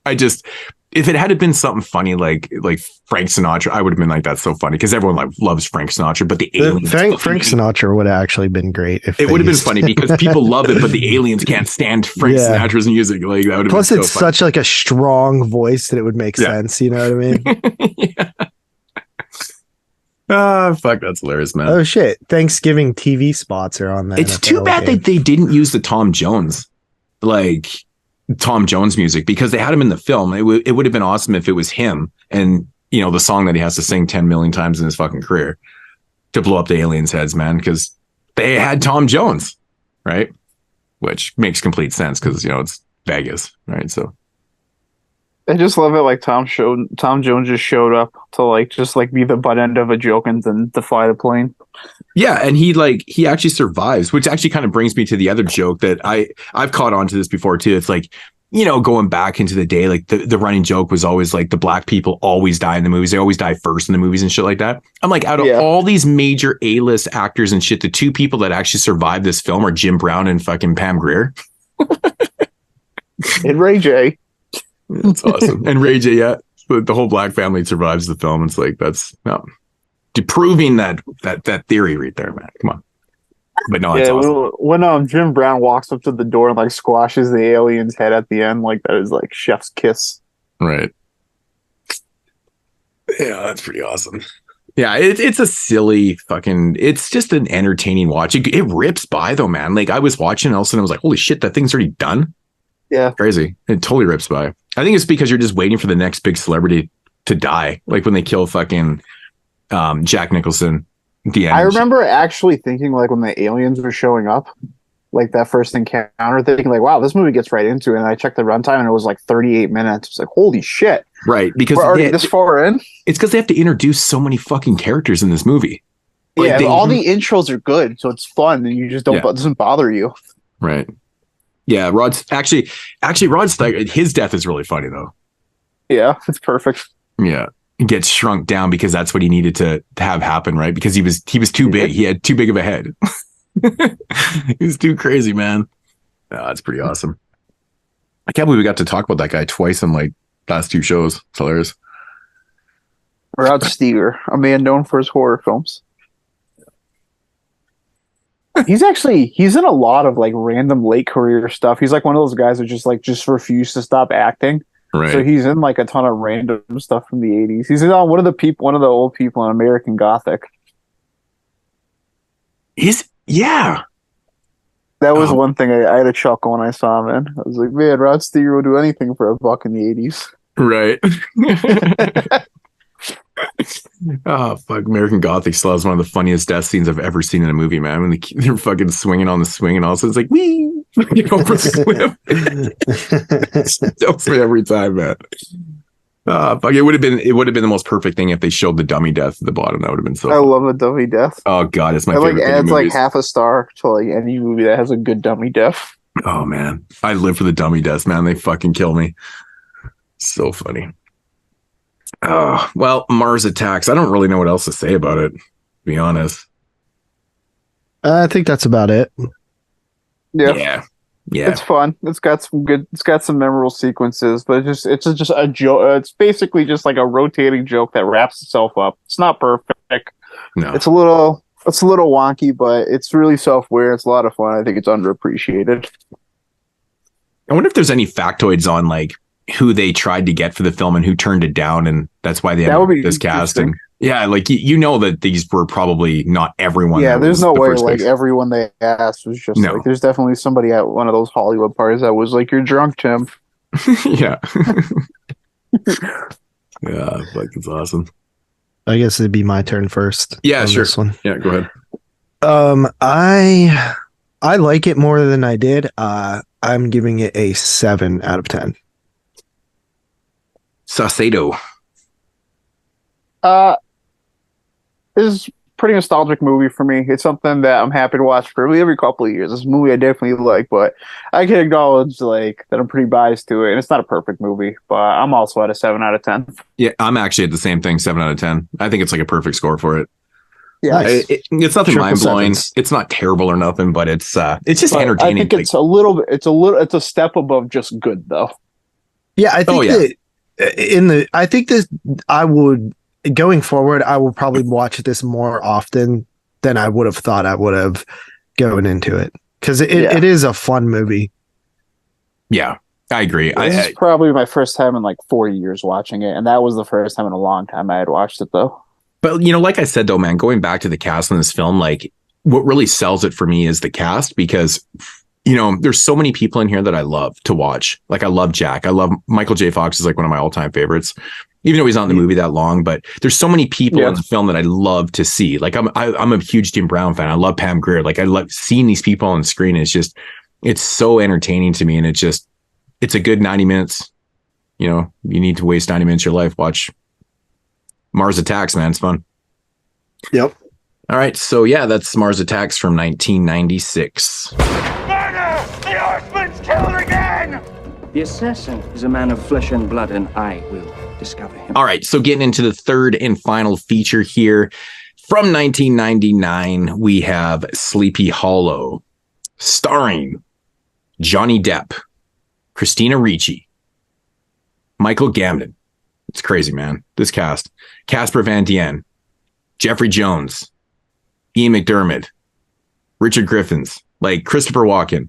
Lisa Marie's in this one also. She was in Mars Attacks also. Who else is in this one? Christopher Lee plays the judge getting the film. Like, fucking crazy cast, man. Lots of character actors, lots of names, or probably more faces that you'd recognize than anything. Maybe not the names, but you know what I mean. Yeah. I wonder how many people watched this film in 1999 and had no idea that was Christopher Lee as the judge in the beginning of the film. Bet you a lot. I think I might have even missed it, honestly. And that's Christopher Lee, man. It's crazy. I can't even picture him. Yeah, well, he's only in the film because he's the one who appoints Ichabod Crane to basically take the case. Yeah. Right, because he's in court doing whatever, and he's like, well, there's something going on here, and go fucking investigate. So he heads over to from New York. Synopsis: Ichabod Crane is sent to Sleepy Hollow to investigate the decapitations of 3 people. The culprit is legendary apparition, the Headless Horseman. So the thing is with Ichabod Crane, like he's very opposed to the idea that there's like a supernatural element to this. He's a man of science. He's a man of science. He's about science. That's a good way of putting it and stuff. So he has this Sleepy Hollow where he soon realizes that it's actually not just about science. It's actually, there is something supernatural going on here. So what are your guys' thoughts on Sleepy Hollow? Like I said before, I seen Sleepy Hollow when it came out, roughly about the time it came out. I was not really a huge fan of it.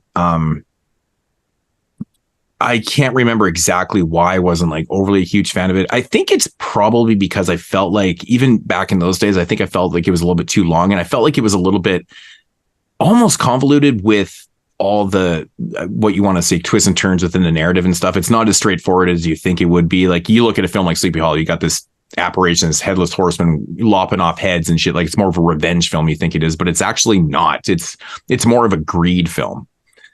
It's actually kind of confusing, like whenever, because all the names sound like they're hard to tell apart, and I can't remember like Van Tessel, Van Brunt. Oh no, there turns out to be a lot of narrative, a lot of plot in this, and a lot of narrative, and you're just like, okay, so this person was doing this for this reason. That's how they conjured up this. Like everything does make sense, but I get where you're coming from. It's unbelievable where this film goes to, because you think, oh shit, like he's doing this for this reason. He's getting revenge on the family members that, lopped off his head during the war, blah, blah, blah. And then all of a sudden it's not. It's like, it's this and that. And I'm like, what the fuck? I'm like, I didn't remember any of that shit. I was like, damn, there's a lot going on here in the last like 30 minutes, but there is some pretty cool scenes within those reveals and shit like that too. But I think honestly, the thing that kind of hurts this film is that it's almost weird to say, but like, I wish it was more a little bit straight. I think the narrative kind of throws you off a little bit. You're like, really, she's doing this and this is going on that. I'm like, what the fuck? I don't know. I just, at the end of the day, I'm not like the biggest fan of the reveals and the motives behind the Headless Horseman and stuff like that. I think it would have worked better as more of a simple revenge thing and stuff. I don't know. That's just my personal opinion. What are your guys' thoughts on Sleepy Hollow? So first of all, go ahead, Tyler. Oh, okay. I was going to say, so for me, I don't really find any issue with the narrative as far as the way they tell it. Maybe that's because I'm more familiar with the story. Right. But I feel like this movie, it looks very nice. It's visually, it does a lot. And it is a good story, but I think it's missing some sort of oof, where it's not so mysterious that you're living in suspense, and you're also not like you're not really embroiled in that mystery of it, and it's also like not like so like suspenseful that you're like super invested in it. It's like it's in this weird gray area. I think the one gag in the film that really kind of ruins it for me a little bit is I think, you know, the one scene where people always kind of lump it into like a Halloween film is the scene where they fuck with them with the Headless Horseman thing and they throw the pumpkin at him and shit. Yeah. Like that whole sequence is really just a gag. It's a fucking joke. They're fucking with Ichabod. And like, I always like after like rewatching this time, I was like, fuck me, man. I'm like, fuck, you know, that scene was so cool until it wasn't. You know what I mean? Yeah. I'm like, it just, it kind of to be there. It pisses me off a little bit, man. I'm like, but one thing I will appreciate about Sleepy Hollow, man, is like all the on-screen decapitations. Like this movie is a lot more violent than I remembered it to be. I thought that too. There's like even 50 something. There's literally 50 something kills in this film. Like there's something like 20 something decapitations on screen in this film.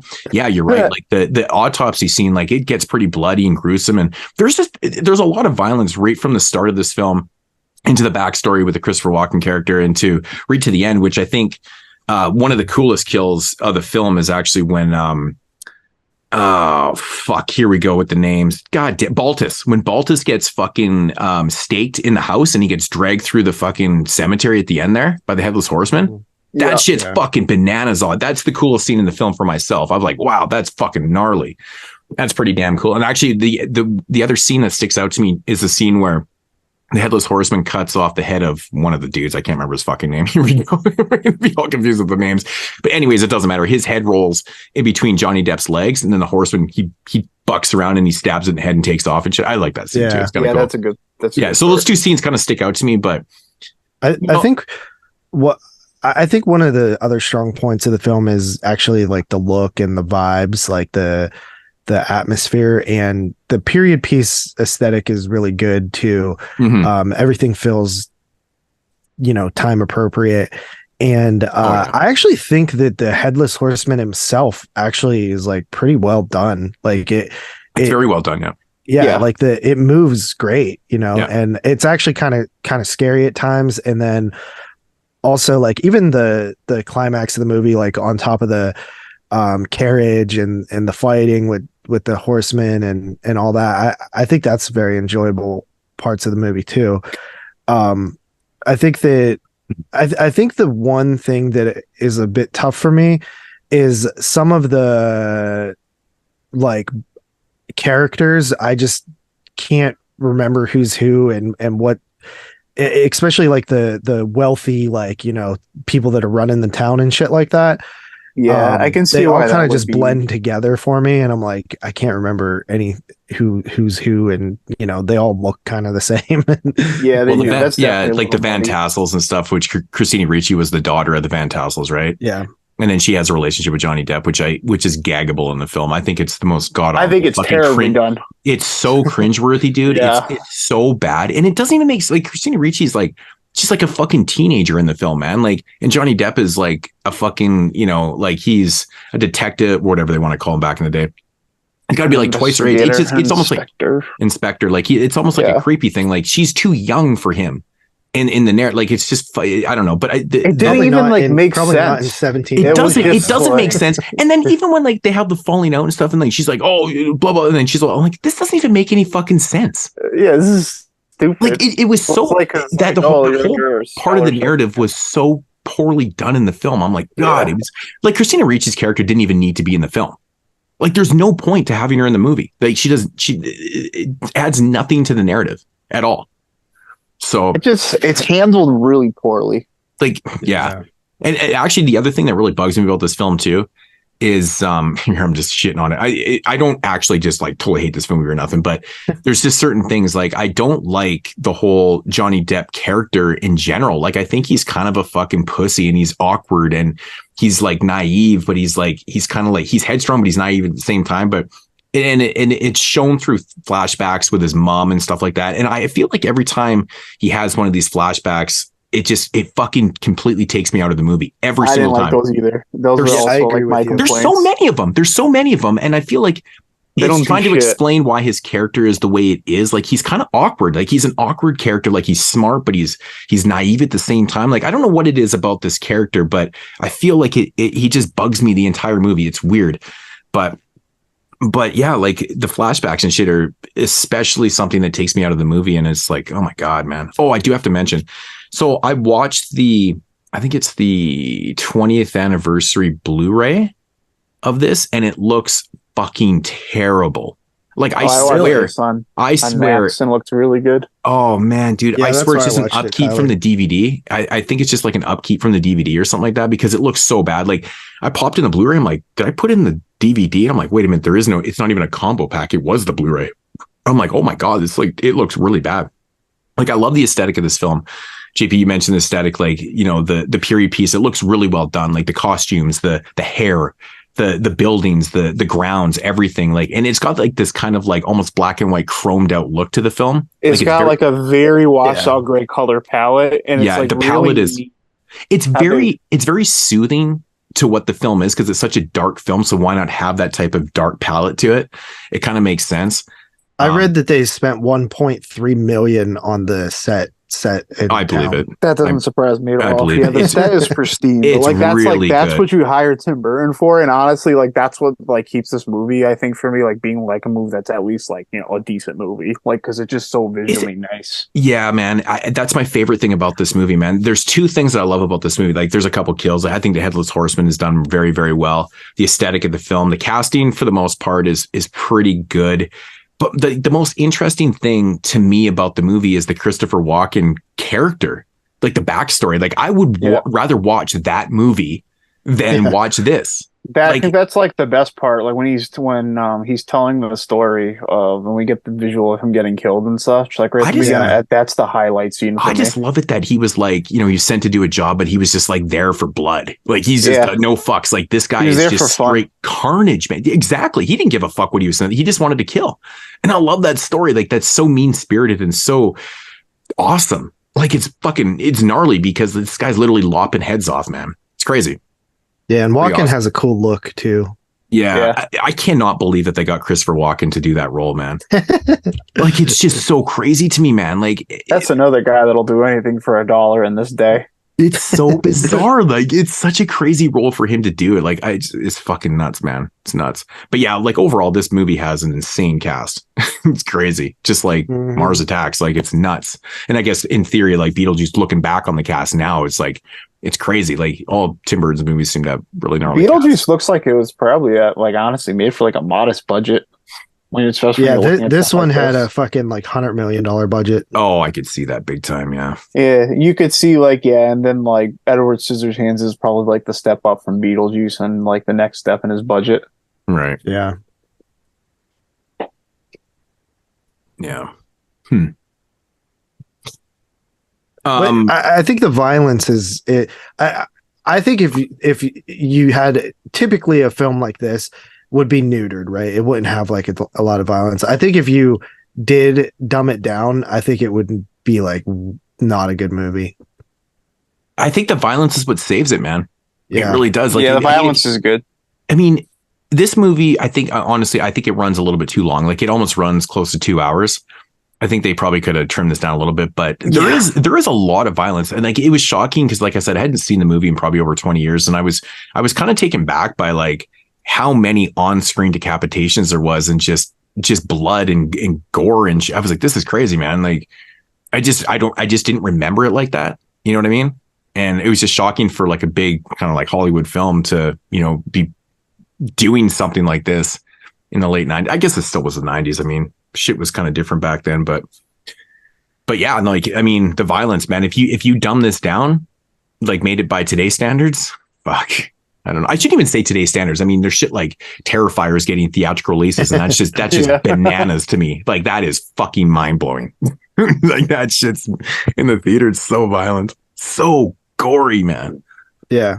This film just feels more like a family film. Like it should be a family film. You know what I mean? Yeah. That's what's weird about it. But I think there's kids versions of the Sleepy Hollow, like the Headless Horseman story, isn't there? Like there's PG versions, there's right? The Disney Bod and Mr. I think Toad. if I saw this movie though, like assuming 8-year-olds today brains aren't scrambled by like the pace of everything now, but I think if I would have seen this when I was 8, I would have thought this was really freaking cool.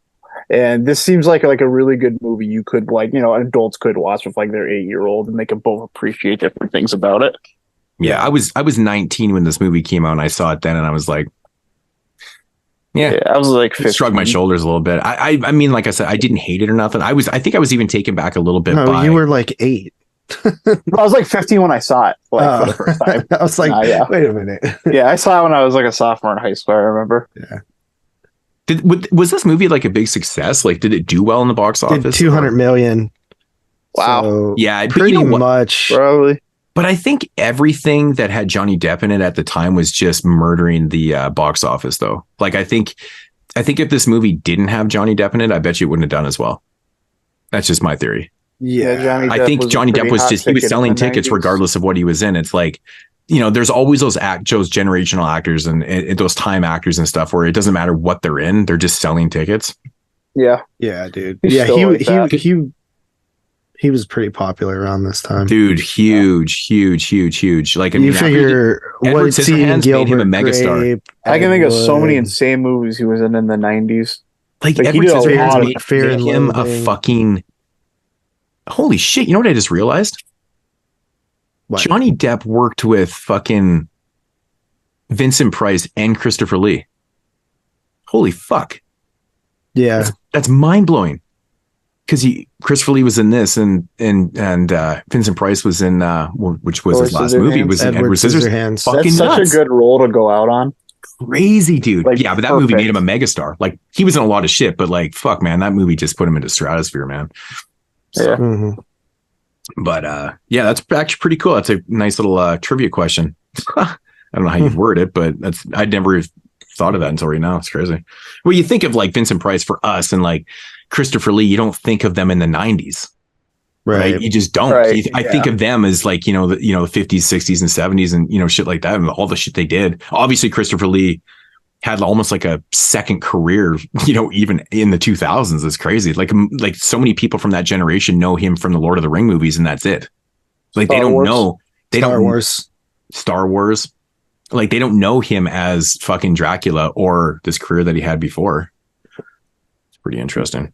So, right, fucking Star Wars and man, that guy's in such big movies. That's like crazy. Like my earliest like conscious memories of him are in Star Wars, like him cutting off Anakin's arm. Really crazy. Like, yeah, I grew up watching. When that came out.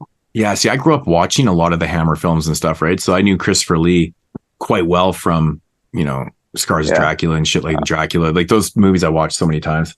Yeah, I never saw those growing up. That's why it's like that's something. It's having never seen these. It was actually tough for me to finally go back and like watch movies like that. I used to have like the Universal films and like the Hammer like on repeats, man. Yeah, fuck. I always watched them. I love those. I want to. Like, they're so short and like I'll get like I burn through them like whenever the opportunity comes up. Mm-hmm. Yeah. Christopher Lee's an all-time goat, man. Like, dude just has so many roles. Presence, man. He's got that screen presence, like him and Vincent Price, man. Mm-hmm. Like, fuck. It's undeniable when they're on the screen, man. You can't stop. Like, sometimes I forget what I'm watching. Like, I'm just watching them and listening. It's crazy, menacing. But but Sleepy Hollow, man. What do you guys got on Sleepy Hollow? I mean, I think it's pretty decent. It's it's not my favorite thing in the world, but I think it's a good movie. So it's a fine movie that I enjoyed watching. It is, man. It's got a lot of great elements. Like I said, it's casted well. It's got a great aesthetic to it. It's got great music from Danny Elfman. It was produced by Francis Ford Coppola. Like this has a lot of names attached to it. Like, how could it go wrong? And I just think that there is certain things. I just think that the narrative is just, it's a little bit too much in the end and stuff. And like, for some reason, I just feel like cut out the flashbacks and the Christina Ricci relationship. Oh God, totally. You have a better movie. You could have made it a little more violent. And honestly, it would be like 90 minutes too. So yeah, it'd be like a little bit more tense, a little more violent, a little bit more mysterious. It's so true though, man. I feel like, it's almost like comparable. Like we were talking about the Indian films with the song and dance, but I feel like that's kind of like a complementary idea to, the Indian films with these flashbacks. It's like, it's the same thing to me. It takes me right out of the fucking movie. You take those things out, you tighten up the film, and it just works a lot better. Just like it's the pacing, it throws the pacing off hardcore. Like, and then you get these slow ass scenes with Christina Ricci. like, fuck, her character is just it's so stupid. She adds nothing. Like, she just there's nothing that like even there's like nothing that it's so weird that like they're even like become love interests, because there's like nothing that happens where like it shows them bonding or anything. She took care of him when he got hurt. Like, they're just like, I love you. Okay. I know. Like, and it's funny too, because it's like he's like double her age. Shit. He's like double her. I don't know what the ages are actually supposed to be in the film, but like Christina Ricci in real life would have been, to be fair, like 18, 19 years old. She would have been like 18 in this movie. She would have been 19, like I think, because she was 18 when she did that movie with Vinny Gallo, and that was like a year before for this. Right. But yeah, like, I mean, according, like, if you look at the standards of the times, it probably was like an age appropriate thing. As perverse as that is. I mean, I feel like 14 is age appropriate in 1799. Yeah. Oh, I didn't even really think of the time period. Totally, right? Like, it was totally different back then. Because people used to get married like so fucking young. Like, this guy's like, and then like this girl lives in the fucking woods, like where they have rough living out there. This dude lives in fucking New York where there's like carriages. And, well, she also grew up in a rich, like in a wealthy place though too. Like, she wasn't, Yeah, so she's trying to get the fuck out of there. Like, right. Yeah. Yeah, but they two different worlds for sure. Yeah. But yeah, I just feel like it just totally takes me out of it, man. But like I said, like, I would love to see the fucking Christopher Walken, the Headless Horseman character's story made into a movie. That would be fucking great. Like, just have that, take that little 5-minute bit that they did and make a whole narrative out of that. Oh, fucking crazy. Yeah, he looks evil as shit too, man. Those teeth, shit. Yeah, he has a good look in this movie. But the tree they use, man, the tree that they use in this film is fucking gnarly looking. That thing is designed so cool, man. Yeah, so Tim Burton, man. It's like something you would see probably in Beetlejuice.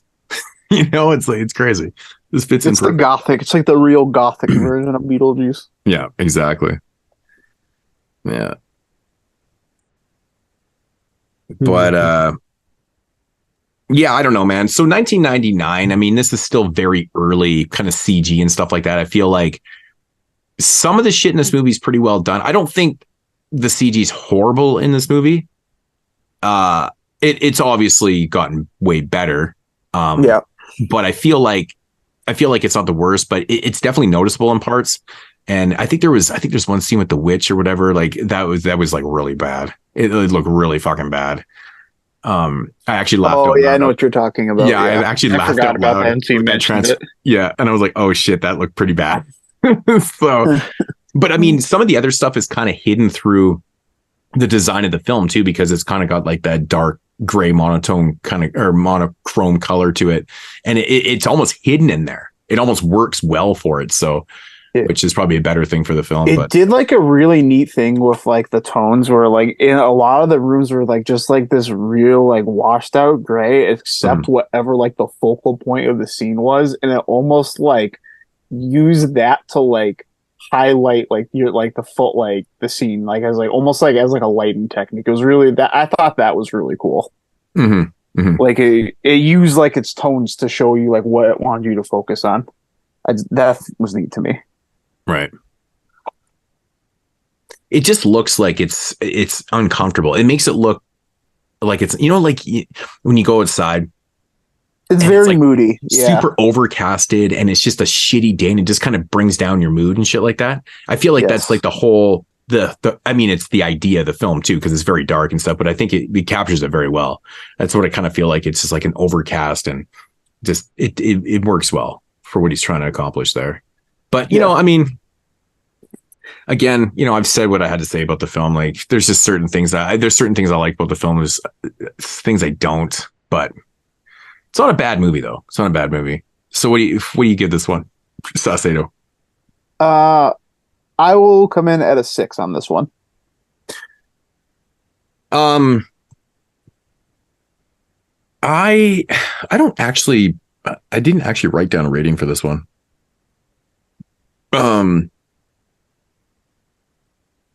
I feel like I'm probably going to come in at, I just, you know, aesthetic alone and stuff, like there's a lot of things I do like. I'm going to give it a 7.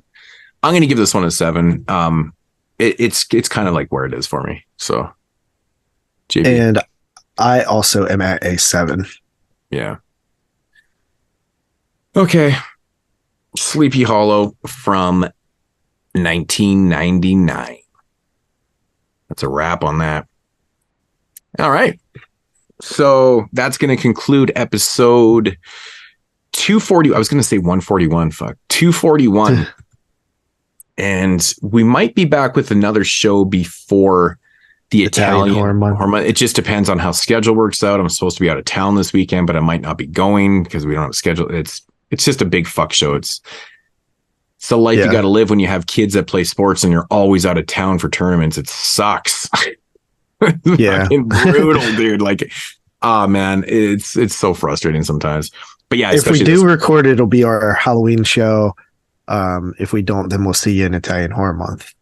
Yeah, I mean, I'm really hoping that we do get to record it because I'm actually looking forward to seeing the films that. Well, I've seen one of them so far, but there's 2 that I have been looking forward to watching. So, yeah. But yeah, so that's a wrap. That's a wrap. That's a wrap on episode 241. Tyler, thanks for stopping by once again. Always a pleasure. Yes, it was a pleasure to talk some Tim Burton. Yeah, that was a different type of show. It was a different pace. But yeah, 3 different and kind of unique films. Like, I mean, really, they're Tim Burton, but they're all different. Very different. They're all very Tim Burton and they're in all different ways. Right. It's crazy. Yeah. It's kind of cool. It's kind of cool. So anyways, yeah, so that's going to do it. And we'll check you guys next time. Peace. Deuces.